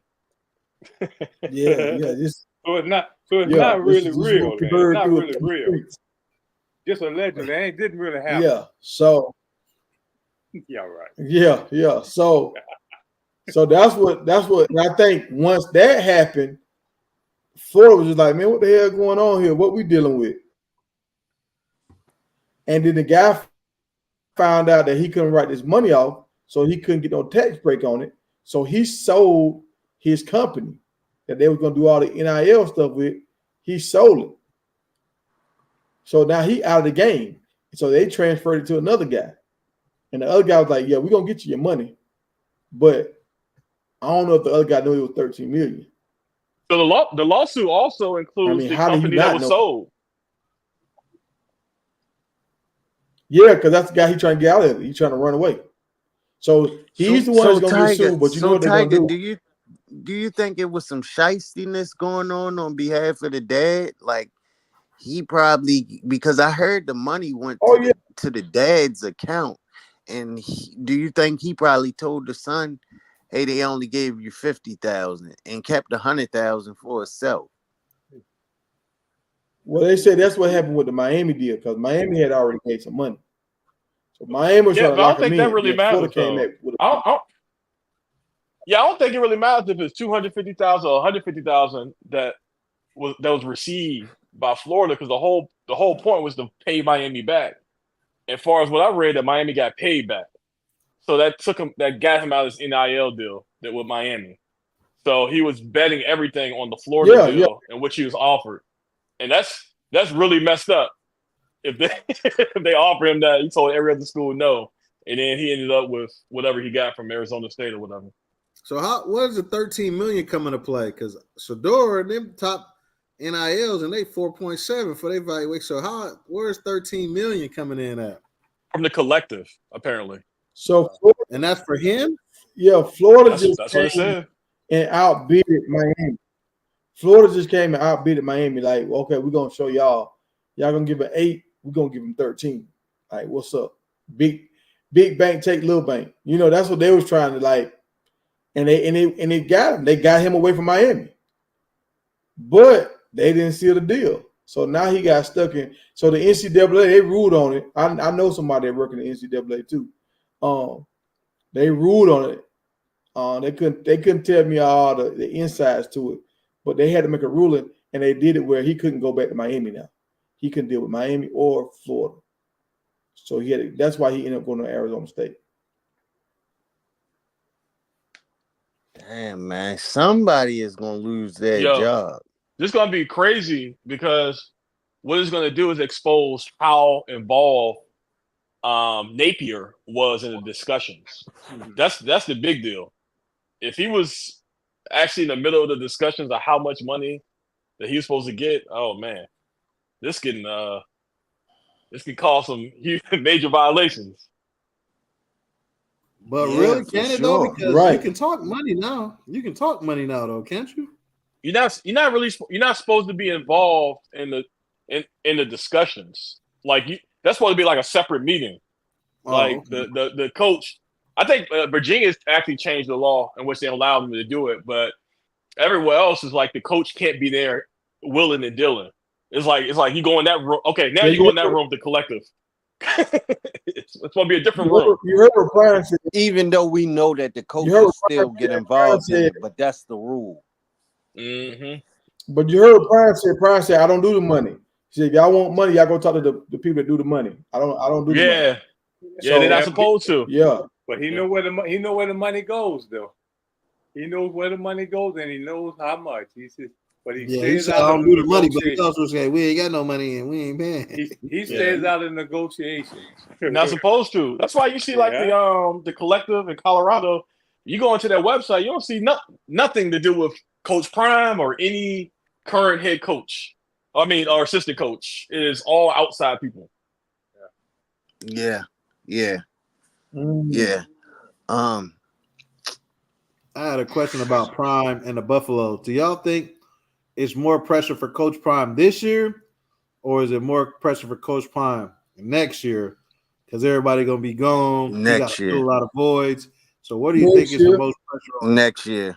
I think it's pressure this year. Why is there pressure this year? I think because this year he has a clear shot. We see what he has to work with. Next year, that dude got a king. Next year, he got a bunch of play squads this year. Yeah, I say he got a bunch of those pieces.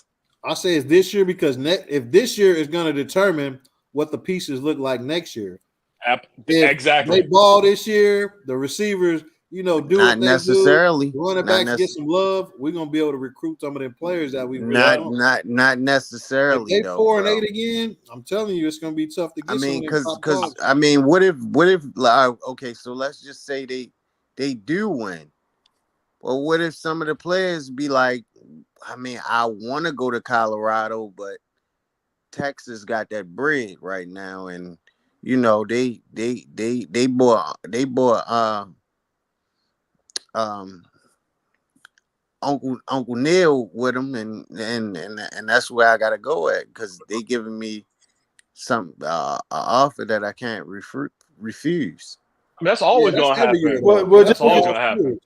Yeah, but you know what? Hey, Look at this right here. Hold on. You know the guy that just decommitted from LSU. Guess what he signed? Well, they saying the wide he Chris receiver. Ball to go to Texas. Yeah, they said he gonna go to Texas. Look what Texas got. They got a backup quarterback that they know ready to go, and they got a backup coming behind him that's ready to go. At Colorado, we don't know if we got a backup for real. So next year, that's when Coach Prime he gonna really be outside without his quarterback. This is his first time ever without his bell cow quarterback. Bro, like next year going to determine the future. But I don't knowing Prime and who he is and how he is. How is that putting him under pressure? We feel the pressure because we're on the outside. But how is that putting? If he knows what he's doing, how is that putting him under pressure? Most times when pressure comes, people respond to the pressure. I do. I perform better under pressure sometimes than when there's no pressure at all. So how is that? I mean, and all those scenarios that you guys didn't mention are legitimate current or concerns. That would probably be for us or something like that. But somebody that's in what he's doing, been doing it as long as he's been doing it. He hasn't been doing it this long. So I don't know. He's been doing it all. He's been doing it all his life. I'll let you guys get this. He's been coaching all his life. This is second year to P5. What do you mean? We're going beyond that. Because the experience didn't start at Jackson State. His experience started way before Jackson State. Okay? And so everything that he's pretty much seen it all on every level. Answer two questions for me. What's the most important position on the football team? Most important position on the football team would be the head coach, I would say. You mean player position, right? On the players on the field. Quarterback. The players on the field. Quarterback. This is Coach Prime's first time without Shadua. Okay. First so you know what he's time ever without Shadua. You know what he's going to do? Figure it out without his right hand man. He's already figured it out. And we don't know. But this is my opinion. He's already figured it out because he knows what type of quarterback he's going to need for next year. He already knows that. But you have to get that quarterback. Exactly. And you're not able to get that quarterback if you're not showing a positive trajectory. Prime got to win, and Prime got to win right now, and he knows that. Nobody's coming to Colorado. The Jujus, the Kyron drones, we can forget about all them. Prime would say that. Yeah, that goes out the window. It's inevitable. Doors going to the NFL no matter what. But we're saying how we would respond. It's pressure in general. We're not talking about the actual feeling of it, but he needs to win this year. Sure, the question should be: does Prime need to worry about winning more this year or next year? You can take the word pressure out because I see you're hanging on that, and that's not what the question is. It's really: do we need to win this year? Is it more important for us to win this year or next year? Oh, definitely. Bro, but we got to win this. We got to win this year. But how do we know that? We got to. Yeah. Even though I want Juju Lewis to commit to him, you could clearly see that. I got him as the pitcher. How do we know that he's not just using Prime to boost his marketability and get a bigger bag from USC? And then on the flip side of that, how do we know that USC just not going to throw all their chips in to get him just to come there just so he doesn't commit to Colorado. And that's probably what now. It's been done I before. want the third person to answer this question right here. I want Boosie to answer this question. Boosie, how should Juju handle this situation? Should he use Prime for clout, or should he go where his heart is? Like, what's going on with Juju right now? Man, I can't say what he should do, but I mean, if he wants to use Colorado for clout, it's gonna work. That's all I can say, right? It's gonna work. Come on, Juju, speak up, baby. It's gonna start a bidding war. I mean, I don't want to do it. Why I'm coming at you with it, the reason why I'm coming at you with it, because two things happened today. We was talking about branded and all that kind of stuff. Like you just do like Tom Brady and don't worry about branding, just worry about your craft. But like, it's a reason why. What's the girl just got them that she got part ownership of them two teams right now, Angela Reese. Because she's in the media. Yeah, but Angela Reese won though. She won a championship. That's what Brady was talking about. Brady said because we're focused on being a champion and the branding will come. Branding second, winning first. Yeah. Angela Reese is a champion. Out that commercial because Caitlin Clark didn't win, so she wasn't in the commercial. It was Angela Reese and the other girl from South Carolina who just won a championship.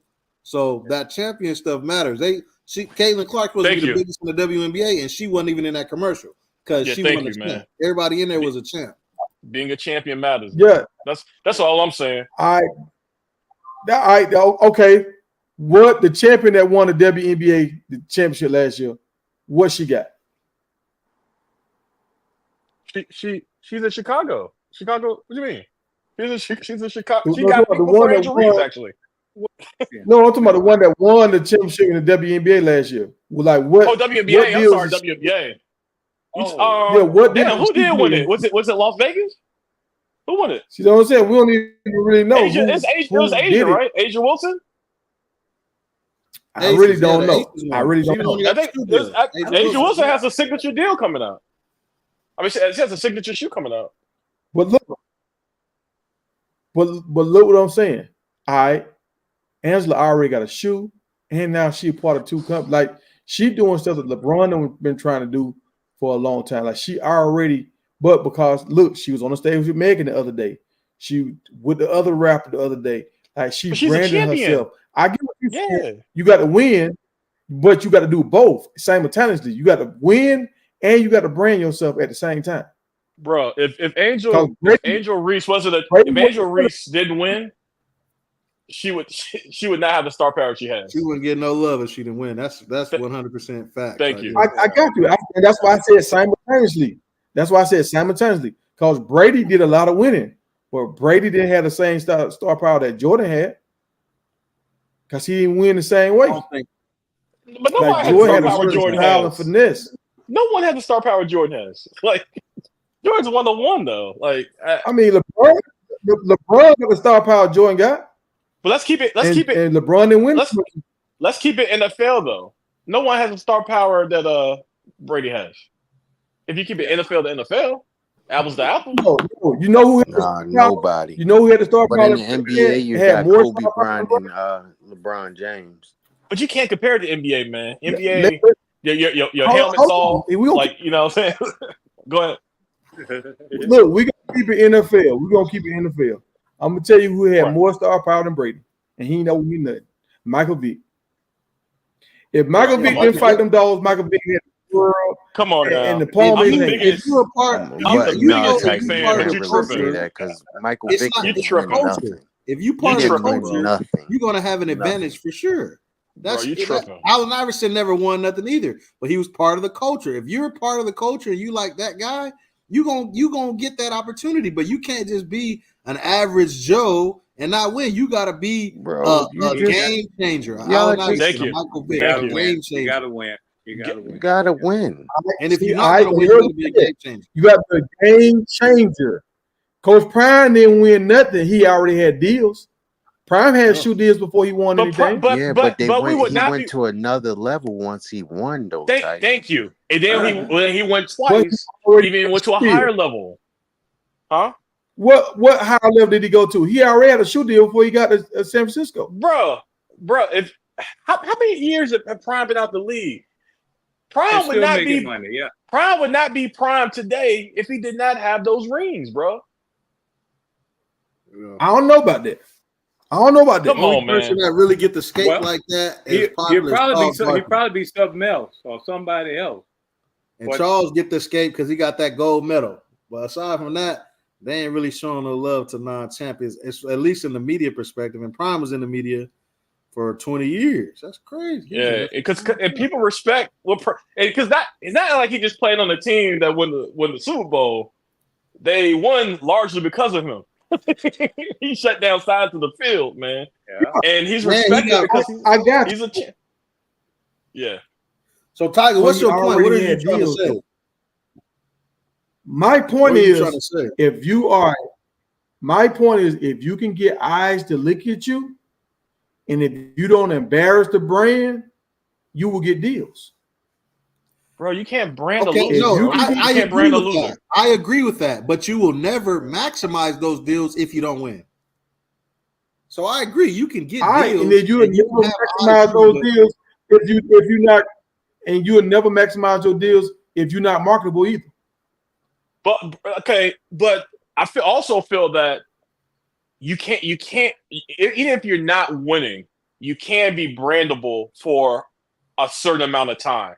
But once it's shown that you will probably never reach that pinnacle, you're gonna hit that decline. I mean, look at like Carmelo Anthony, right? Like I think you're gonna see Devin Booker's star power start to decline. You're gonna see the same thing with Tatum. You got to hit that pinnacle at some point, or people are gonna stop believing in you. Brands gonna stop believing in you, and you're gonna fall off. But the way you're right. Shador's now, if you win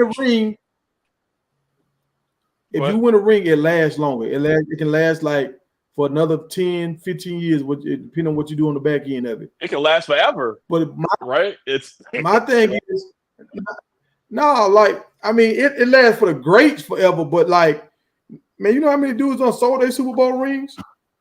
But we're talking about good to great players. We're not talking about role players. Like we're talking about we're not talking about number 52 on the 53-man roster. Right. We're talking guys, man. And that's what I'm saying.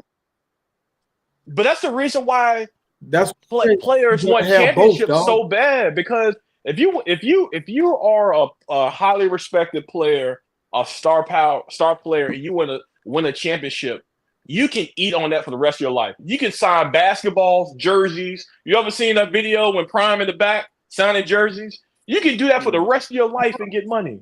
But if you don't have if you have a championship, it ain't gonna be the same. Yeah, you got to be an AI or a Mike Vick if you ain't got no rings. Bro, let me Donovan McNabb win a champ. Let me name some people that didn't win no championship that's gonna eat for the rest of their life. Randy Moss, Terrell Owens, Allen Iverson, Charles Barkley. That's just off the top of my head. Terrell Owens you do what you're supposed to do. Terrell Owens really eat like Barry Sanders. Terrell Owens really. I mean, he was. I don't know. He was at the beginning, but Terrell Owens. Bro, Deion Sanders is almost 60 years old and can sit and can sign footballs and basketballs every Saturday in a hotel room and make millions of dollars a year. Yeah, Barry Sanders the same way. Barry Sanders is probably an outlier. You got a point, but that's a handful of people, dog. That's a small amount of people. That you know how many people done been in the NBA and the NFL? Like that's you name 6 people out of 60,000 people. Like that's a small sample size. You have to be rare to be able to do it. It's not like you can name 600 people that's like that. That's not the case. It's a small sample size. You can't name 600 people. Like, all right, let's look at the dude that's playing for Denver right now. What's his name? On the center. Jokic. All right. Is Jokic marketable? No. Yes, he is. He's marketable, but he doesn't want to be, because there's a lot of these people that can be marketable but don't want to be. They force him to be in commercials. They force him to do all this other stuff. And they're only doing that because he's winning. If he starts losing, he's not going to be in these commercials anymore because he doesn't. Why? Why are we going to put you in the commercials if you're not winning? 100%. You see Jokic, he's in commercials, right? Jokic just don't play the game, play the branding game. But if he wanted to, he'd be even bigger. He wants to be in Serbia racing horses in the summer. So that's what I'm saying. You got to want to do both. Like Tim Duncan was the same way. Tim Duncan supposed to be more marketable than Shaq, but he just didn't want to do it. So if you don't work on your brand, yeah, people gonna still invite you to do stuff, but you're not gonna have the same kind of following. Prime example, I'm gonna give you two people. Prime example, Kevin Hart and Cat Williams. Mm-hmm. Kevin Hart worked on his brand. Cat Williams didn't. Mike Epps didn't. They didn't want to do social media. They said that's stupid. Kevin Hart took off. No, I disagree. If you don't break it, because there's a lot of other stuff that go on in there. Kevin Hart sold his soul. But Tiger, you're making my argument though. This is a whole nother Tiger, subject. Kevin Hart just took some deals. But Tiger making my point though. I said you got to do both. That's my whole argument, that you have to win too. You have to win. Actually, I would say you probably should focus on winning first, but you have to do both. The issue is that some players like Brady is more concerned on their brand than winning. Yeah, it can be done where you do both. Go ahead. Yeah, I thought your point was you got to win. If you don't win, you can't be marketable. And I was like, you got to do both. But you can be a Randy Moss and and still do both. I mean, not win, but still be marketable. You can be an Allen Iverson. Look at Randy Moss. Look at T.O. Look at Ocho Cinco. But you they also want to be marketable. They do things to make themselves marketable. Their celebrations, all that, like they want to be marketable. But you can be a receiver. You can be a Larry Fitzgerald who's just as good as those guys, but he don't care about the branding stuff. That's not his thing.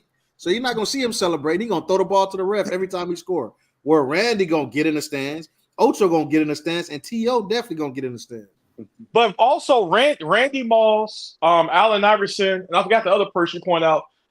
They all went to They all went to the finals of the Super Bowl, right? They might not have won the whole thing, but they were winning. They're seen as winners. They consistently gave fans hope that they could win. Even if they wasn't winning, you still talking about some of the players who was the best in their leagues at a point of time.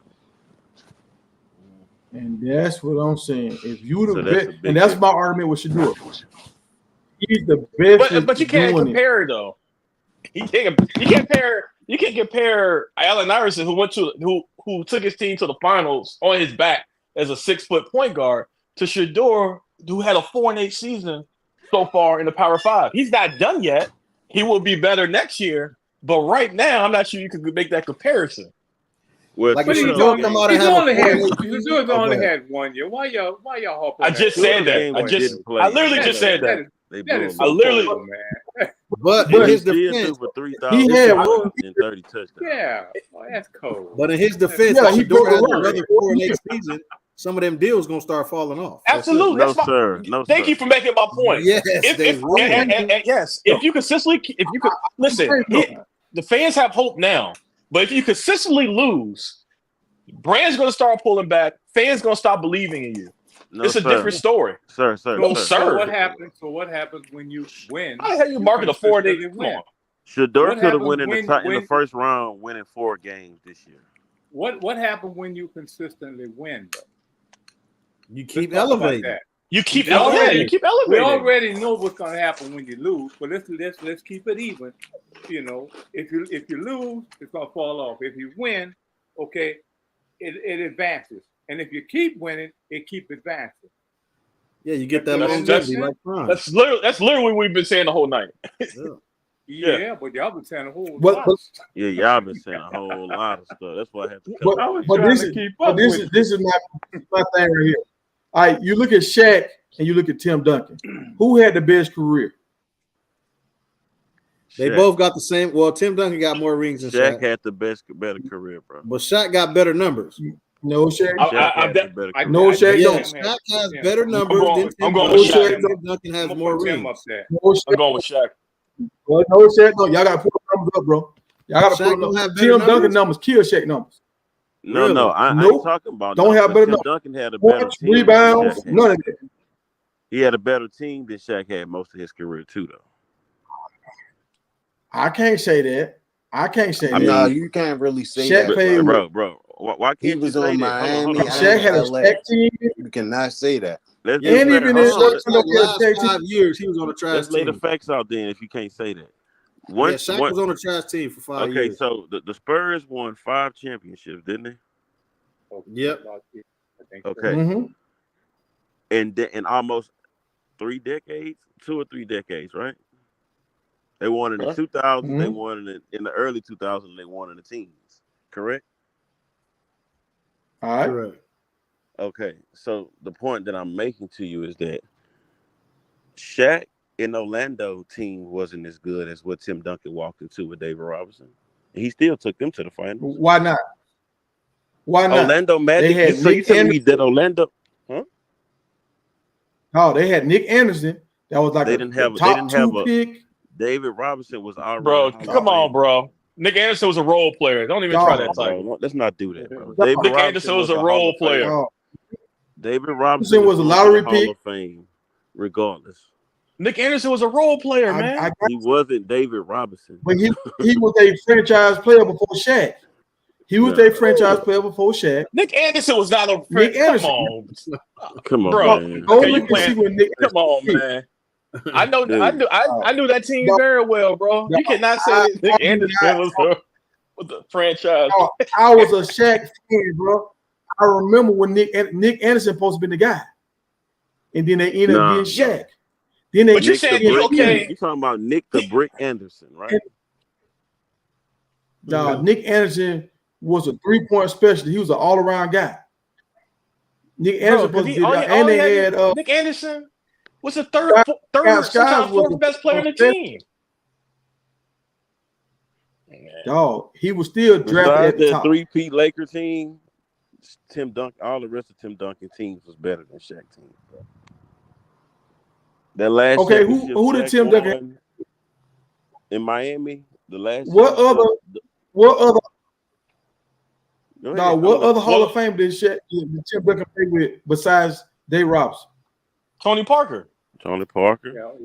Ginobili, Hall of Famer too. Yeah, Ginobili. Robert, I got a whole lot of rings. Ori. Tony Parker is not a Hall of Famer. Ori, yeah. Yes, he is. Elliot Perry. Bro, Tony Parker was an MVP candidate. Bruce Bowen. He's not a Hall of Famer.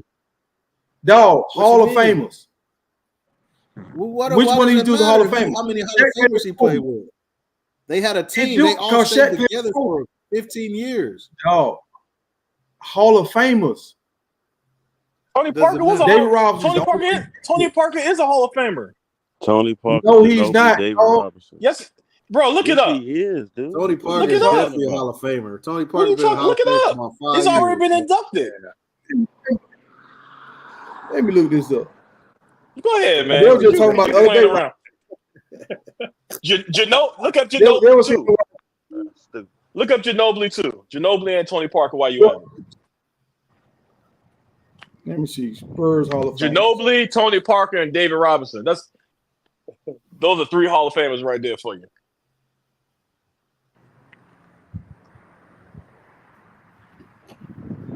Man, we were just talking about this the other day, bro. So what was your point with Shaq and Tim Duncan? Because I gotta hear that. Back to our point that some of these dudes can be marketable, but they don't want to. They care about winning more than being marketable. You're focused on you can do both, but some of them dudes just don't want to do it. They just want to win. They don't care about being marketable.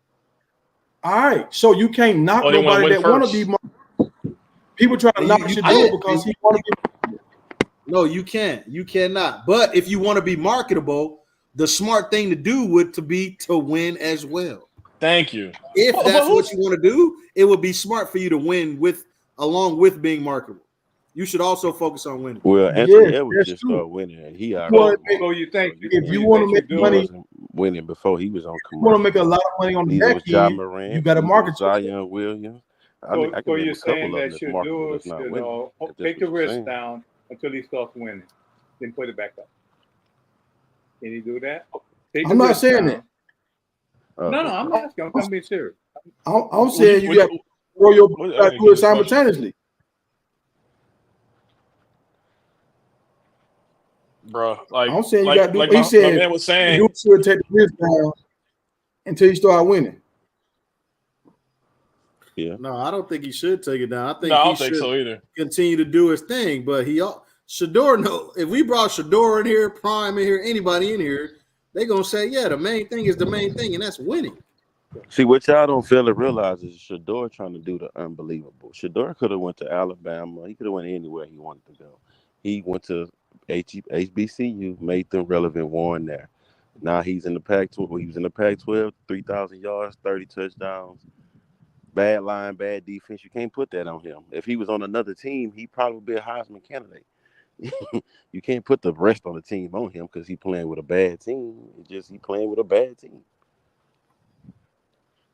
But you gotta win. And for him to do that on that at the end of the team, day, you gotta win, bro. Like Shador could have still went in the first round, winning 4 games this year. Do you know that? He was. I don't know that because you don't know that either. He was a first round projected quarterback, bro. Right. Yeah, he was first round projected. You didn't know that? So you think you think Shador would have went behind Bo Nix? He would have went behind Daniels. He would have went before Bo Nix. Bo Nix is older. Bo Nix. That's what I'm telling the Boosie. Like you think Shador would have went behind Bo Nix, Boosie? No, he would have went before. I mean, shit. If I was the GM, I would have took Shador. But I'm not certain. The GM just came out and said that he would have went. He would have went with those guys. He was losing. Okay. Nobody wasn't saying nothing. He went to LSU with a good team, won the Heisman. Who you talking about? Yeah. But he won. That's the point. He won. So Shador 4-8. You're literally making our point over and over. He won. You're missing my biggest point. He went. What's your biggest point? He went to a team with 2 receivers that went in the first and second round and a bunch of other NFL caliber players. So what I'm saying is that he was only winning because he went to a stacked team. Shador is carrying a bunch of trash. Is the point? But if he would have stayed at Arizona State and not won, he would never. None of that. So let me ask you a question. So Patrick Mahomes, I think he won like 5 games this last year at Texas Tech, I believe. I think it's like 5 games. No, it's not your point because Mahomes wasn't on any commercials until he started winning in the league. You couldn't. He wasn't marketable until he started winning. You couldn't. You got to think NIL wasn't out when he was in college, bro. He couldn't do that. And you got to think Cam Newton. Their coaches wouldn't let him be marketable like that. Okay, Cam Newton had an Under Armour deal soon as he entered the league. Shador got there were no brand. There were no print. There were right. But what we're trying to say is that if Shador continues to lose, that would be differently moving forward. No. He has to go up from here. No, he don't, bro. Hold on. No, it depends on how you lose. If Shador lose, he lost, but he performed when he lost. Thank you. If you lose bad, yeah. But if you out there performing, you like Allen Iverson lost, but he still Shador don't play defense. Man, Allen Iverson took his team to the finals. Yes, he was the last of the 2 teams. So I got a question for y'all. If Shador, 4-8, y'all said he could have got drafted last year, right? 4-8, he would have won the first round. Yeah. Now, what if he was 8-4? It would have been the same thing. No way, way different. So you're saying winning? So you're saying winning doesn't even matter to Shador? If he would have went 8-4, what type of arm he has, he can throw the ball. He can make the right throws. I think Shador would even disagree with you. You know who his mentor and trainer? Hold on, y'all. The best quarterback of all time. Okay, tell me this right here. Why is Bronny, the Manning boy, and Shador all at the top of the NILs? How much money did they do? All 3 of them. Yeah, their last name. There we go. Marketing. Yeah. Marketing. For sure. But see, wait. So they know 2 things that you're not saying. It's about your marketing machine. No, sir. Bronny Shiloh got that last name. Bronny and the Manning kid did not. And Shiloh got a bunch of deals. Y'all saw Shiloh deals. His first game in the Power 5, he threw for 500 yards. That's unheard of, brother. That's NFL caliber. He was NFL caliber ready when they saw that against a team that just was in a national championship. He threw for 500 yards, bro. We know that. We know. We Okay, understand so what I'm Shador's telling skill. you is, when he played USC, his defense can't stop nothing, but he still was producing. Just because his defense can't stop you, don't mean that you can't say, well, 3,000 yards and 30 touchdowns in 10 games is pretty good.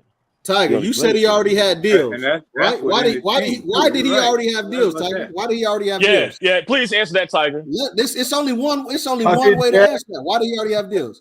I'm gonna tell you, because his daddy is a great marketer. No, because he was winning at Jackson absolutely. State, and he has the last name. If he was winning at Jackson, but he was also winning in high school. He won about what did he win at Jackson? He won the conference. What did he win? He was offensive player of the year 2 times in a row.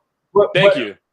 All right, but he lost. But he lost a big game, though, right? Game, but he won the conference every year. Yeah, but bro, if Shador wins the conference, I answer y'all question. So the quarterback that won the game against him his second year at North Carolina, you don't have the name. A&T. You don't have the name. I'm gonna answer it for you before you even finish it. He don't have the name. Okay. So he won, but he didn't get the deals. Why he didn't get the deals? He don't have the name. Because he ain't marketed. But he wasn't low level. Wait, hold on. But if Shador was losing, he wouldn't have no deals either. Yeah. But you're not listening to what I'm saying, bro. Shador was highly recruited out of high school based on winning state championships. Okay. We know that. Yeah, we know that. We're not denying that. Yeah, I mean, but how many times have y'all seen that other quarterback? Because look, I'm making a video about this. I said the coach at North Carolina, y'all are not marketing y'all quarterback. This dude just won the championship. He supposed to be out here videos every day. No videos. They didn't market it. People don't want videos. Marketable. In order to market something, it has to be marketable. And every winner, he's a winner. We talking about winner. He was winning, bro. We talking about that's how you become marketable. Tim Duncan wasn't marketable. We talking about that's how you become marketable. No, Tim Duncan was. He didn't want to. He didn't want to be. Exactly. How do we? He didn't want to be marketable. Okay. I think we're beating a dead horse. We understand you got to do both, but I understand your point as well. The more marketable you are, the better off you are. But I just think that if you really want to be marketable to extreme, you got to win with it too. Yep. Yeah. That's all I'm saying. I think Shador would say that. Prime would say that. Brady would say that. Mahomes would say that. Yeah. Yeah, if you want to do it to extreme, you're 100% right. But Chad Johnson didn't win nothing, and we all know Ocho. You don't think he wanted to? You know why? You don't think that was his main goal? T.O. was crying about his quarterback. Now we changing the thing. But could you? Now we changing the narrative. Ocho. Yeah, T.O. was crying. Luke. No, I'm just saying, what was their main? Yes, they were marketable and they wanted to be, but what was their main goal? You don't think their main goal was winning? Oh yeah. If their main goal was winning, if they were competitive, main goal was winning. But if the main goal was winning, Chad Johnson wouldn't be making up practicing dances and all that kind of stuff. Well, you can only dance. He wanted to win and he wanted to market at the same time. You can only dance when you get in the end zone. Yeah, and you don't get in the end zone, you can't dance. That's a fact. And his job was to score touchdowns. So he knew that he had to score touchdowns to be able to do that dance. So that man said the Hall of Fame might not give me a. Go ahead, Tiger. The thing was, we were saying you got to win to be marketable. You don't. Chad Johnson proved that. No, you don't have to win to be marketable, but you have to win to reach the peak of being marketable. You have to win to be on the Michael Jordan, LeBron James. You have to win to be on those levels. You have to. Yeah, and also you can make an argument that Chad Johnson's focus on being marketable hurt his actual production and actually winning. That and you saw with the Patriots. I mean, you saw some aspects with the Bengals. I know T.O. wanted to win for a fact. I'm sorry, y'all. What did Caitlin Clark T.O. win? Caitlin Clark ain't won nothing. But she wanted to win. Winning was her main You focus. can't. No. Yeah, but she Y'all also moving made the it. goalpost. Now you moving the Moving the goalpost. She goalpost. moved it to. How made it are to we the moving it? Well, we always said the main focus Y'all saying for all of these people. everybody want to win. Yeah, that's what we're saying. Everybody want wants to to We win. saying keep the main thing the main thing. We're saying that's the main thing. The marketing stuff comes second to winning. That's what we're saying. You're saying that it doesn't, but it does. Not me, bro. Everybody. No, I'm not you. Simultaneously. But she led her team to the. I'm She saying led her team to the championship game. I'm not saying it. She didn't win. Look, She led it to the championship game. That matters. That matters. Win 2 years in a row. She didn't win 2 years in a row. If the whole thing She's is about so are you serious? She never won. So that's a man. Her goal is to win. Obviously, Listen, you can't win if you don't win, but the goal is to win. The point is that she led her team to a championship game, the trajectory, right? Right? That's very different. That's very different from a 4-8 record. But she didn't win. So let me understand. Let me show y'all why I'm saying what I'm saying. You don't get it, bro. You don't get it. You don't get it. No, I do get it. No, you don't. The ultimate goal is that you win, right? But you go all the way to the championship and you lose. You lose. Somebody got to lose, dog. But that doesn't change the goal. That doesn't change the goal, though. I think y'all can help me. The older gentleman. Didn't Jim Kelly hold on. Didn't Jim Kelly go to 4 Super Bowls and lose them all? Yep. And lost all of them. Yeah. What does that mean? You sure did. All of them. For the promo said, and Jim Kelly wasn't marketable at all because he wasn't winning. T.O. and Ocho weren't really marketable. They didn't get the deal. Shannon Sharp keeping Ocho relevant. Exactly. But if they was winning promo, they would have got them deals. I bet you that. Well, Odell Beckham ain't won nothing. Yeah. I bet you that. Odell Beckham. Odell don't won. But tell me this. Y'all tell me this. Who was the first quarterback to get 2 on $100 million deals? 2 $100 million deals. Am I guessing now? Probably Jay Michael Vick, huh? Probably somebody trash. Mike Vick. Mike Vick. Yeah. Jay Cutler wasn't necessarily. He got it with Philly, right? Jay Cutler should be in jail for robbery. He got it with Atlanta and he got it with Philly. He got a Nike. He got one with Falcons, went to jail, and came back got one Philly. That ain't right. So that shows you if you ball. No, that's one person, man. But I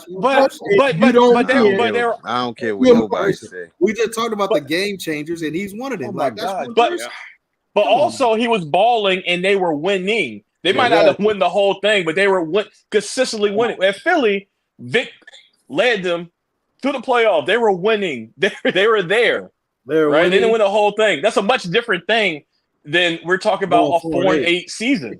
It's a very different thing. It's apples and oranges. That's crazy to me that some people on the panel comparing a 4-8 season to leading your team to the championship. That is wild. It makes zero sense. They just ain't gonna let that 4-8 go. I'd be glad when we're 10-2. When we're 10-2 next year, I still want to hear what the 4-8. What? No, we're Colorado fans. We're Colorado fans, bro. That's the point. We believe they're gonna win.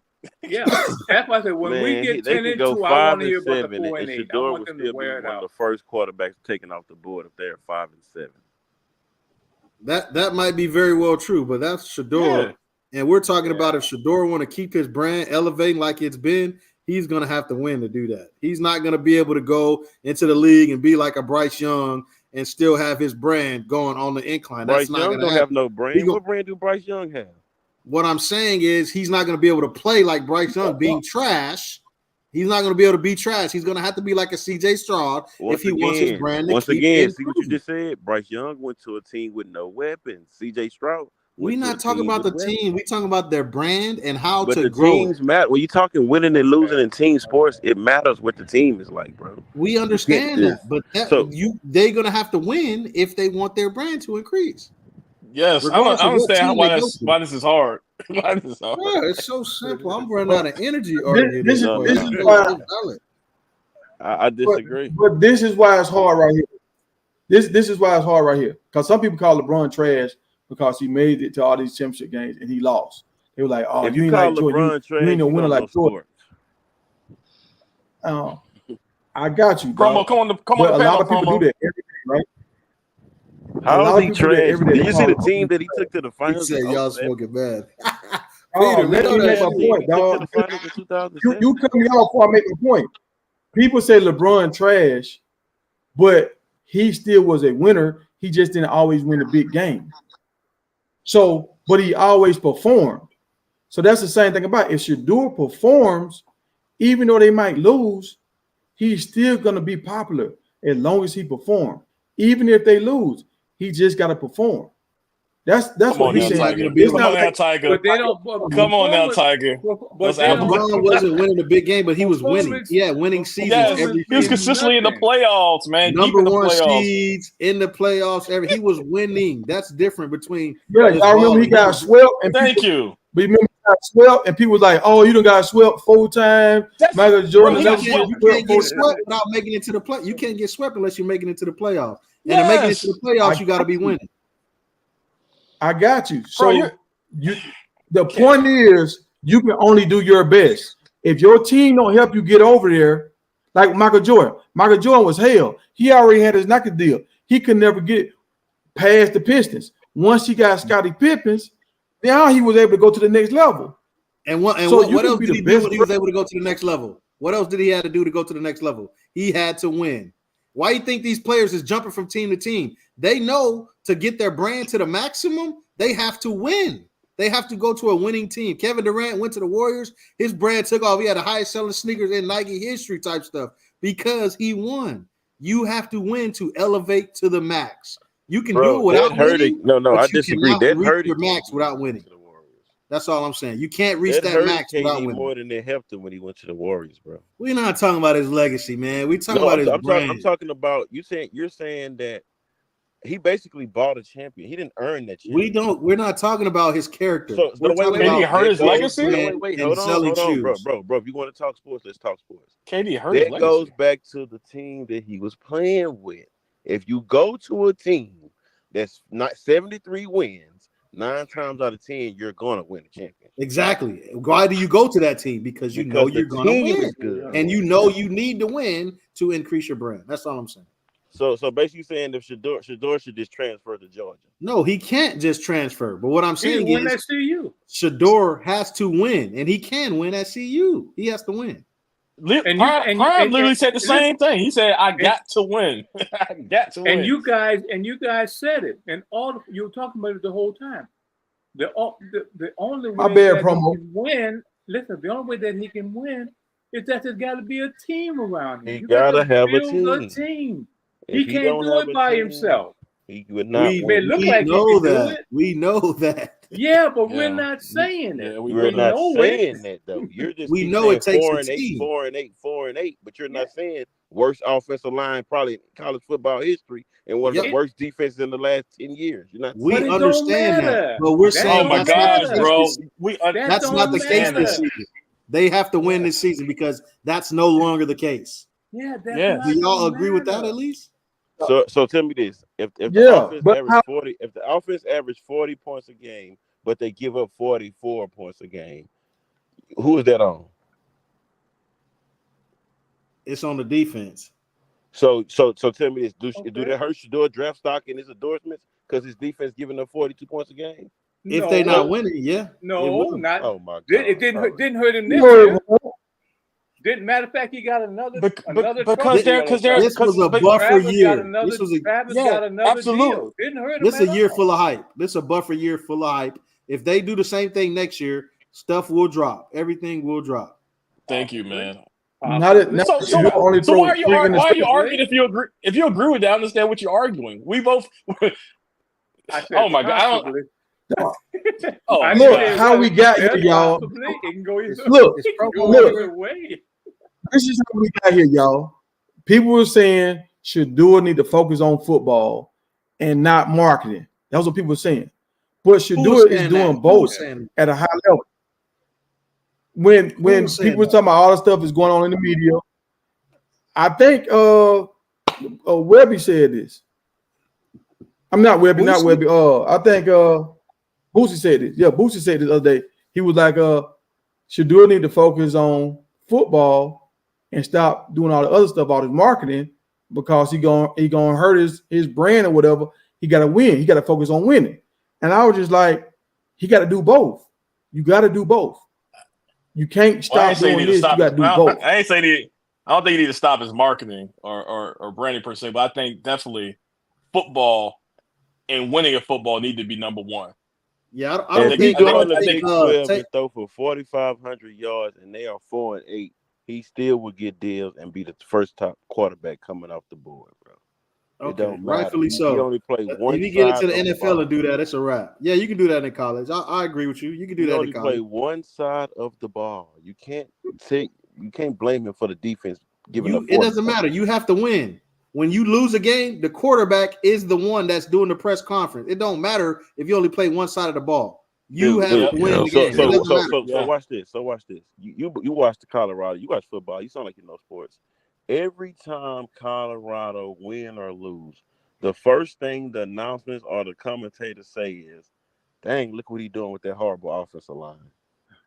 Yeah, because it's about the quarterback. They don't care about the defense. Gave up 65 what I'm saying is, they are basically saying, imagine if he had one of the best offensive lines. Which still has nothing to do with the defense. You feel me? It doesn't matter. I'm saying as far as him not even winning, just his production alone. 3 interceptions, 30 touchdowns, 3,000 yards. Man, listen, if you just look at his stats alone. I'm a big Shedeur. I got 2 Shedeur Sanders jerseys, man. We're Shedeur fans. But we're actually we're real fans, man. We're real fans. But we also know moving forward, Shedeur has to win. Even Shedeur would say that. Shedeur would say that consistently. He needs to win moving forward. 4-8, like he said, was a buffer year. I think Boosie was saying, he wasn't saying stop the marketing, stop the branding. He's saying stop going back and forth with Gavin, a 6-stream quarterback that doesn't mean anything. Like, you don't need to do that. That has nothing to do with you branding yourself. We don't think he needs to stop texting his watch or doing his videos, but why are you going back and forth with somebody who's not on the team anymore? Like, what is that? Yeah, but when he did that and he said he was going to take the high road and all that with that, that's what he said. But while all this was going on, what Shedeur was doing a 7-on-7 with his guys, putting in work. What Gavin doing? Gavin doing interviews. He ain't putting in work. Shedeur putting in work. Yeah, Gavin hating. And that's why Shedeur should be able to see it. Like, bro, you just hating. You hating on the outside of the club. You can't even get in. Like, why? I'm not finna waste my time worried about you. When you do stuff like that, even if you are working, it feels like, bro, you're not really locked in like you need to be. Yeah, you out here working, but that doesn't mean that you necessarily putting in work to grow or develop again. You can just be going out here going through the motions. And when you respond to trash like that, people start to think like, Shedeur, is you really like locked in like that? Yeah, that's true. That's true. Yeah, but I feel like he locked in. Like, I don't even question him locked in. I feel like he more than locked in because he know this is last year with his whole family together. I think he already locked in.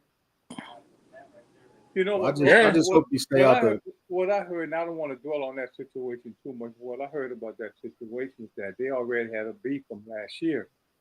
My problem with that, you're in the same room together with somebody, okay? If you didn't, why didn't you squash with? I mean, and this goes to both of them. If you had a beef from last year, you should have squashed it last year if you knew you were going to be playing together this year. But both of them let it go on. Whatever it was, they're not playing together this year. Straight. Huh? No, they're not playing together this year. No. So he's still mad. No, they're not. But guess what? Whatever happened last year, they carried it over to the practices and everything now, and it reached the point. Whatever it was. Well, this is what you gotta understand. He got pushed off the team, and he don't have a team right now. So he don't got nothing but time. Yeah, exactly. He's soaking in his all of that stemmed from whatever relationship, whatever they didn't squash last year. Because that Gavin said, well, we had this conversation and he didn't like what I said, and it just went on from there. Nobody resolved anything. I've learned how, if I'm not going to cause confusion, brothers, I've always learned how to get away from it. Okay, what can I do to make this better? If I can't do anything to make it better, I'm moving on. Because what you're doing, you're stopping stuff from getting started. Yeah. I mean, you stopped whatever. Yeah, you talking about mature folks. Yeah, I guess maybe I am. You're right. Yeah. You're right. That's true. That's true. Yeah, Gavin came and walked on at a team. Yeah, Didi hanging in at night. That Gavin came and walked onto a team, and he could have went to another team and got a scholarship, but he tried to walk on because he thought he was good enough to go to the NFL. On that interview, he kept saying about going to the NFL.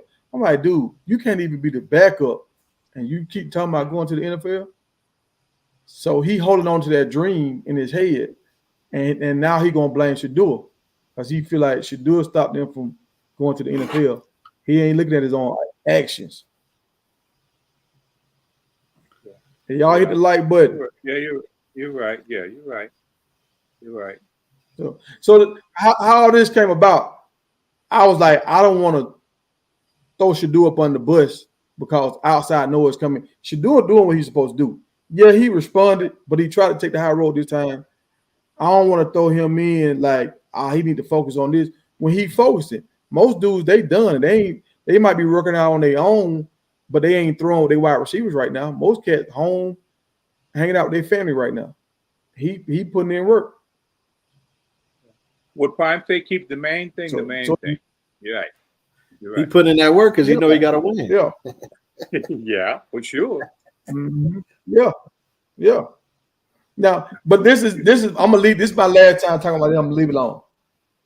If Barry Sanders still got a lot of endorsements and all that kind of stuff, and he never won like that, and he never really even pushed his brand. But imagine if he would have pushed his brand, he would have had even more. But he didn't care to do it. Tim Duncan the same way. Tim Duncan was a winner, and he didn't push his brand. He could have had even more. But look at Shaq. Shaq pushed his brand. Now Shaq trying to be a billionaire. Magic Johnson pushed his brand. He trying to be a billionaire. So it's like LeBron pushed his brand, trying to be a billionaire. So are we just trying to play football and win games? Or are we trying to take care of our family for the rest of our life? What we really trying to do? I agree with you, but only one of those players you named didn't win. Everybody else you named won. You can't be a billionaire if you're not winning. That's just the last thing we can really say on it. Like everybody you named, aside from Barry, done won multiple championships. Multiple. But you know who made Barry? You know who made Barry really good? That horrible line that Detroit had every year. That's what made Barry great. Everybody. He had to run up this way. But Barry was great. What made him the superback? What made him the superback was that horrible line. Nobody could fly. So Barry made his hole. Were you watching the same running joke I was watching? Huh? You know what the running joke was when he was at Oklahoma? They said, look, man, whatever y'all do, don't hurt Thurman Thomas. Because if y'all hurt Thurman, they're going to put Barry in the game. We do not want to see Barry. Like, that's how good Barry was. Yeah. So, I hear what you said, but Barry was that guy. Yeah, he was. Oh, no, he was. I'm not taking anything from Barry. The reason he was so great was because there was no holes. So Barry had to create holes. That's a great back. He created all them runs. Guys couldn't tackle him or didn't tackle him or whatever, and he did his thing. Promo Prime can't get in trouble. He didn't orchestrate it. Two, them his players. I know. You're getting all kinds of money. I was answering a promo question that he got up on the screen right there. Oh. You said to Coach Prime get in. Yeah, I gotta check that thing out. So dropped the. Oh, go ahead. That's a good question. Yeah, I was wondering that too. Could he get a violation? Could Coach Prime get a violation for watching them players practice? And I guess because he's at his house and it's his son, they got some kind of loophole. Coach Prime is smart. He got his team working on everything. So they're gonna make sure they don't get no violation. I don't think he was in Dallas when he was practicing. I think he was still in Colorado. I don't think he was in Shedeur Dallas. dropped a 30-minute video today. I haven't watched it, but I'm assuming that's what he's talking about. Yeah, you can be around. He was in the back. He was in the background. It's only a certain amount of hours. Timmy Chum, you got to move, Timmy Chum. Huh? Why y'all dogging me out like that, brother? I came in. You out of loop, man. It's all good. You out of loop, dog. I came in. I mean, I saw the last video. I mean, like Promo said, he was there. He had the shades on. You couldn't he was in the back. Like Carmani used to be in the background. That's how Prime was. Hey man, the camera wasn't focused on him. Why you throw a shot at Carmani, man? What No, Carmani had to do with that, man? Like they didn't have no. I know he got a straight bullet right there. Like if you pay close attention to like certain scenes, you can see him sitting on that little 4-wheeler or that little racer. But yeah, he can't coach. Like he can't be out there coaching. He can observe though. Yeah. I didn't see him. If they ask me, I didn't see him. So hey. He put the Kamani on. He put a Kamani on him that day. He said he put a karate. Oh man, I watched the USC game today when Kamani was in there. Hey, I try to let Promo in. Promo didn't get in. I dropped the link for Promo. He said he got Promo the kids. He said his kids sleep or something. Oh yeah, he can't make too much noise. Shout out to Promo, man. Keep doing your thing. We're gonna hold you down, Promo. Don't even trip, man. I got a couple guys on my list tonight that I think look like they run a 4-3, man. So we got you, man. Man, I ain't gonna lie. That receiver court it's a good court though. Terrell, C5, J5, Will, Jonte, Omarion. Yeah, that's a nice receiving court right there. You called him out like you went to grow up with them or something. All the nicknames. They finna be my homies. I can't wait to put them boys on the game, man. I can't wait. See, I already knew I knew who Jalen was and Shedeur and all them boys, you know what I'm saying? Way back when they had the little TV show or whatever. You know what I'm saying? They was outside, I ain't gonna lie. They wasn't in the house, they was outside. Bucky, Shiloh, they was all outside. Them Sander boys, they was out there for real. Yeah, Bucky think he a thug, man. Bucky be trying to thug it out sometimes, man. But, hey, that's what the Texas boys do, man. I think you're right on that, man. I think he wants to thug life a little bit, you know. But not the real thug life, you know. Bucky and that older sister, both of them two, they on the wild side. Both of them two want to turn up. That's a fact. That's a fact, man. That's what Promo said.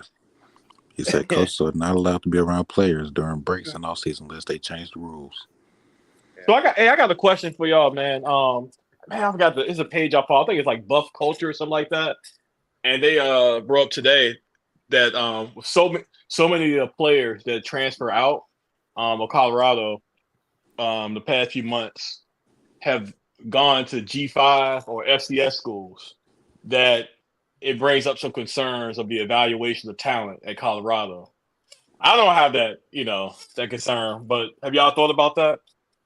It just depends on the player to me. I feel like certain players should have went higher and certain players should have went lower. Like Hopkins, he could have went to like the SEC or ACC team, but he went to Charlotte. So I feel like wherever fits you best and you like the coaching staff, then go ahead. But Butterfingers, I don't think he should have went to Arizona State. He should have went to like TJC, ITCC College or something like that. Work on his craft. Then get back in the D1 league. So ask the question again because I kind of missed it. Yeah. So the page was saying with the significant amount of transfers that transfer out of Colorado recently, going to G5 and FCS schools and not giving P4 offers, does that scare you or make you concerned about the talent evaluation that Colorado was doing? No, I don't think so because I feel like it was expedited last year. I don't think we really had the time to do our due diligence. We were just trying to get what we could get last year. I think the Italian evaluation is a lot better this year. I think the players like speak for themselves with the level of talent that we got in here. But in all, only time will tell. But I think last year was a little rushed. Right. Yeah, that's what I think too. I agree with that. Yeah, but they mentioned that a couple of them the schools they went to were considered a lateral move. The only one that went down was Willie Gant. Willie Gant. Nah, that's not true. They said Willie went to a D2 school. Yeah, but it's D1. It's like a low tier D1 FCS. There are a lot of like Sam Houston type. No, there are a lot of downgrade. I mean, Bishop Thomas, Savion Wilkerson, those were downgrades. J.J. Hawkins. I feel like Adam Hawkins. Tavares, he might go to Colorado State. Hey, let's keep it funky though. Let's keep it funky. When they came to Colorado was a 1-11 team, so it ain't like they had the best that they could. How you go from the Pac-12 but to the they Sun was at the Belt? bottom of the bottom. Hey, you funny, bro. Go ahead. Yeah, but I'm gonna say this right here. If App State would have went and played that Colorado team, they would have drug Colorado. No. I'm talking about the players who transferred from the 4 and 8 team that Prime brought in. You going from the That's what they're talking about. Yeah, they're not talking about the one. Yeah, they're not talking about the 1-11 team. But I'm saying when they came there, that was the ceiling when they came there. Yeah, he's saying basically like anything was better than what they had. What's old boy name? I think he was on the O-line. He on a visit with San Diego State. Never heard of him before. He was on the team last year. They said he on a visit with San Diego State. You ain't never heard of him. How the heck we heard of him? Yeah, I know. Y'all know tuned in. I am. What position he played? They said he was on the O-line. He was up there gritty and with his mama and stuff. Never heard of him. I seen they showed his pictures he had on practice jerseys. He was gritty and with his mama. But anyway, man, I agree with y'all, man. I think they were trying to do a rush job, trying to fill holes at the last minute. Prime was coaching two teams at once. And got into the recruiting aspect late. So I agree. Them blood and all that stuff, trying to get coaches. He had a lot going on. Yeah, you can see the talent level was great this time. A lot better. I just hate that we didn't get a quarterback, man. I still don't know the twin dude or the brother or whatever. I don't know, but I just don't. I don't think we got that quarterback because if we had, we would know. From what I heard about Destin Wade is 2 years ago, he started in a bowl game, threw for 98 yards, and he was horrible. Didn't play a snap of a season after that. Y'all go look at that game. That game, he threw 2 pick sixes in that game, bro. That game looked so bad. People say that Prime get these sorry quarterbacks, so they're about to compete for a spot. Develop nobody this year, man. Hey, hold on. Hey, what you say? Well, I said people say Prime getting these sorry quarterbacks, so they're about to compete for a spot. I mean, look at it, bro.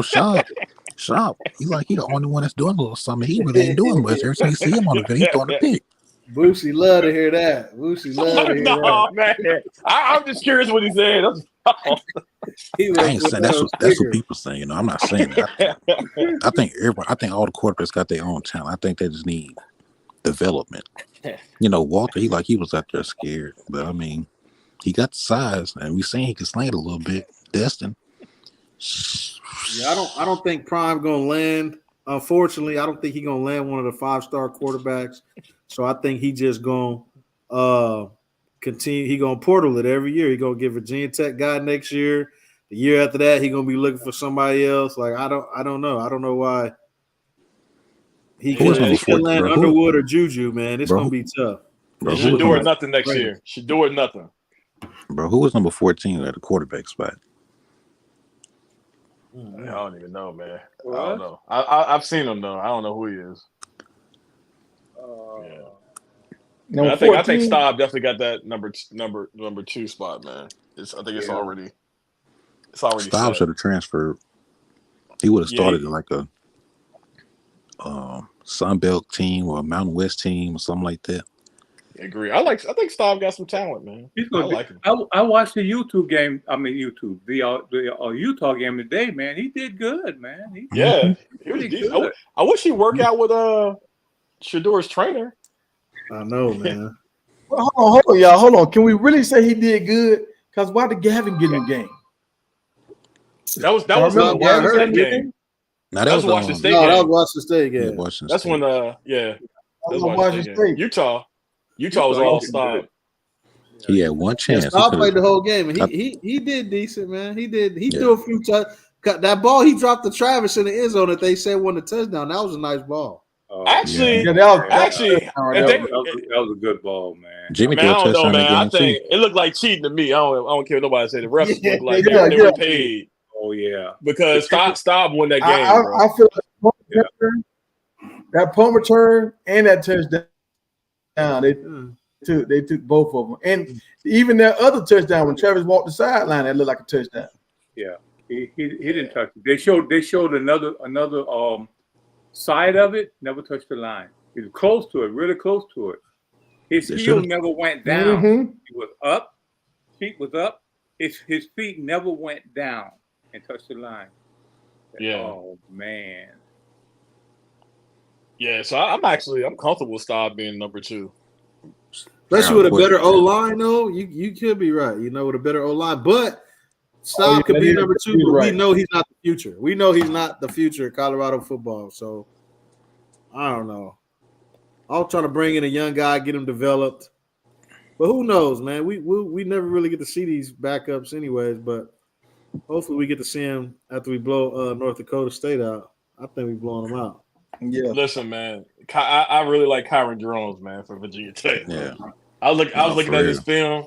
The dude is good. He's nice. He's a lot more mobile than than Shador. So it'd be a different game plan. But I think dude is good, bro. He'll be a nice addition next year. Him and Shador work out together, don't they? Yeah, but the game seems a little different though. Kyron Jones is a lot. He runs a lot more. How many years you got left? About 2 or 3? And a lot less accurate. I would say a lot less accurate, but not as accurate as Shador. Okay. He's a sophomore, I believe.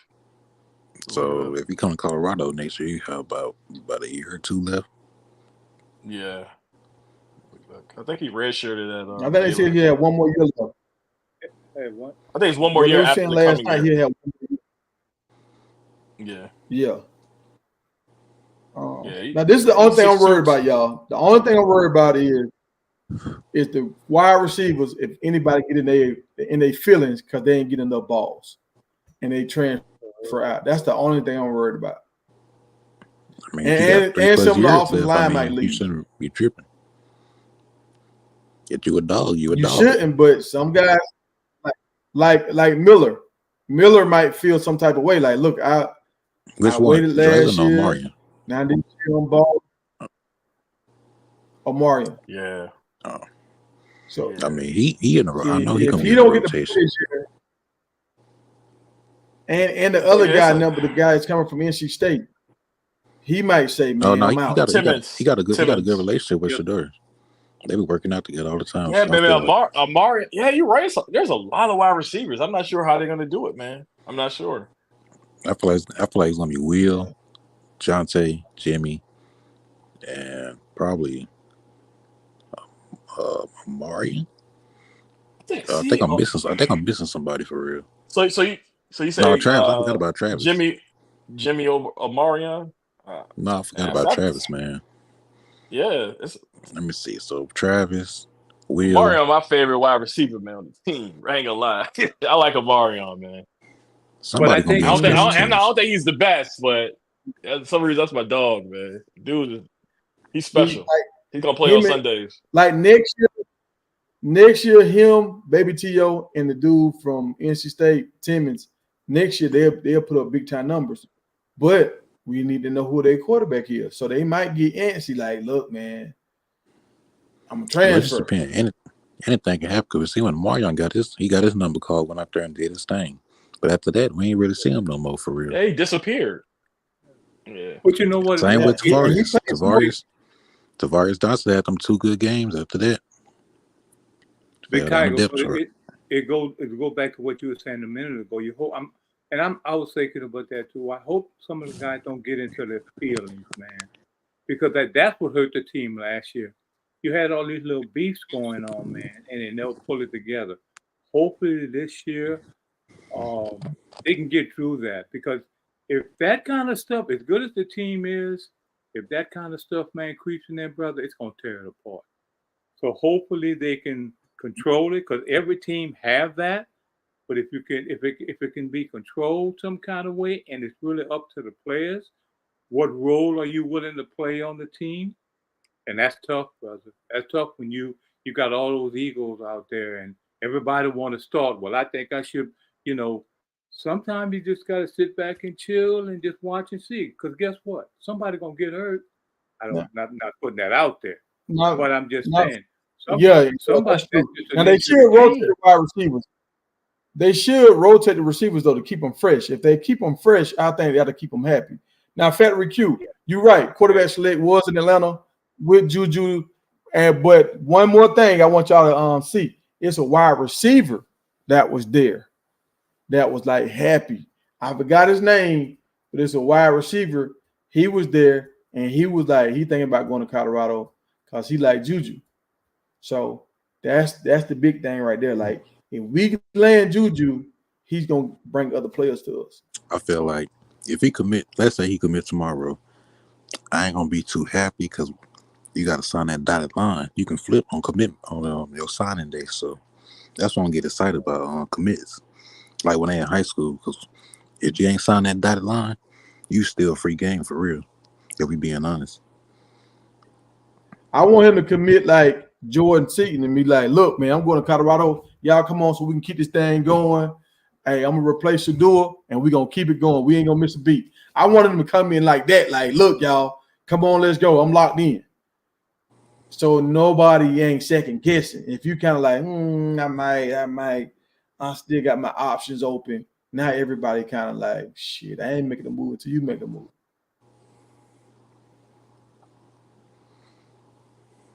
Man, I don't know his So cousin. He was supposed to get that's offered what by I think. Colorado, but they said his cousin don't lie with a blunt in his hand.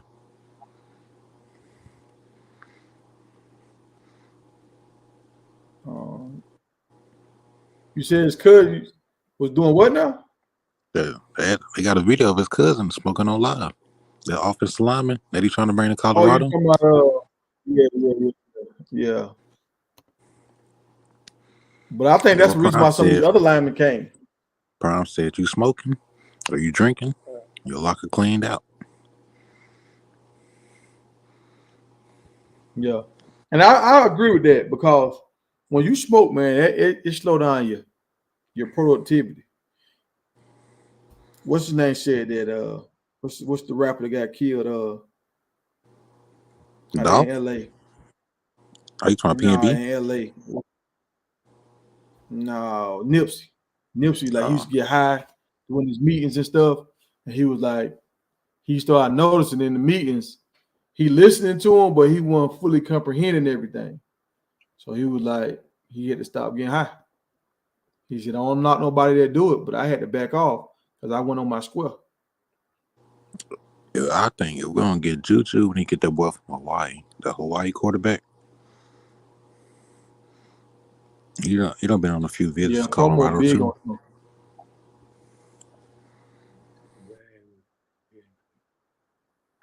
him. Nah, he don't need to do that factory Q. He Factory don't need Q to take said no he in the money back. from Chris. Get the back and then All run right, over here with it. DD. Nah, we don't want that heat on us like that. We don't need that. All right, DD. Factory Q said he in the back. Yeah, we don't need that extra heat. We don't Hey, need hey USC trying to Emmanuel. sue us. It was somebody. I think it was I think it was that boy from Louisville. Chidozie had got in his live, told him chill out, bro. He was, I don't know, because on the dude who made the video, he ain't sort of loud what he was saying, but I think he said he about to crash out. That's the sad part about it. A lot of these kids, man, they ain't got no guidance for real. All they got is ball. They be ready to crash out. Oh, they need to come to Colorado, man. Coach Prime gonna get them right, man. Get Yeah, them Prime right, gonna get or, 'em right. or, but or look, he'll give them the plight. Well, hey, look, fellas, I'm finna wrap this thing up. I gotta do my morning show in the morning, so I gotta prep for that in the morning too. All I right. appreciate everybody for coming out. Salute. Combo tonight. Hey, King thanks Boy, for you did having your me, thing guys. tonight. Glad to be here, guys.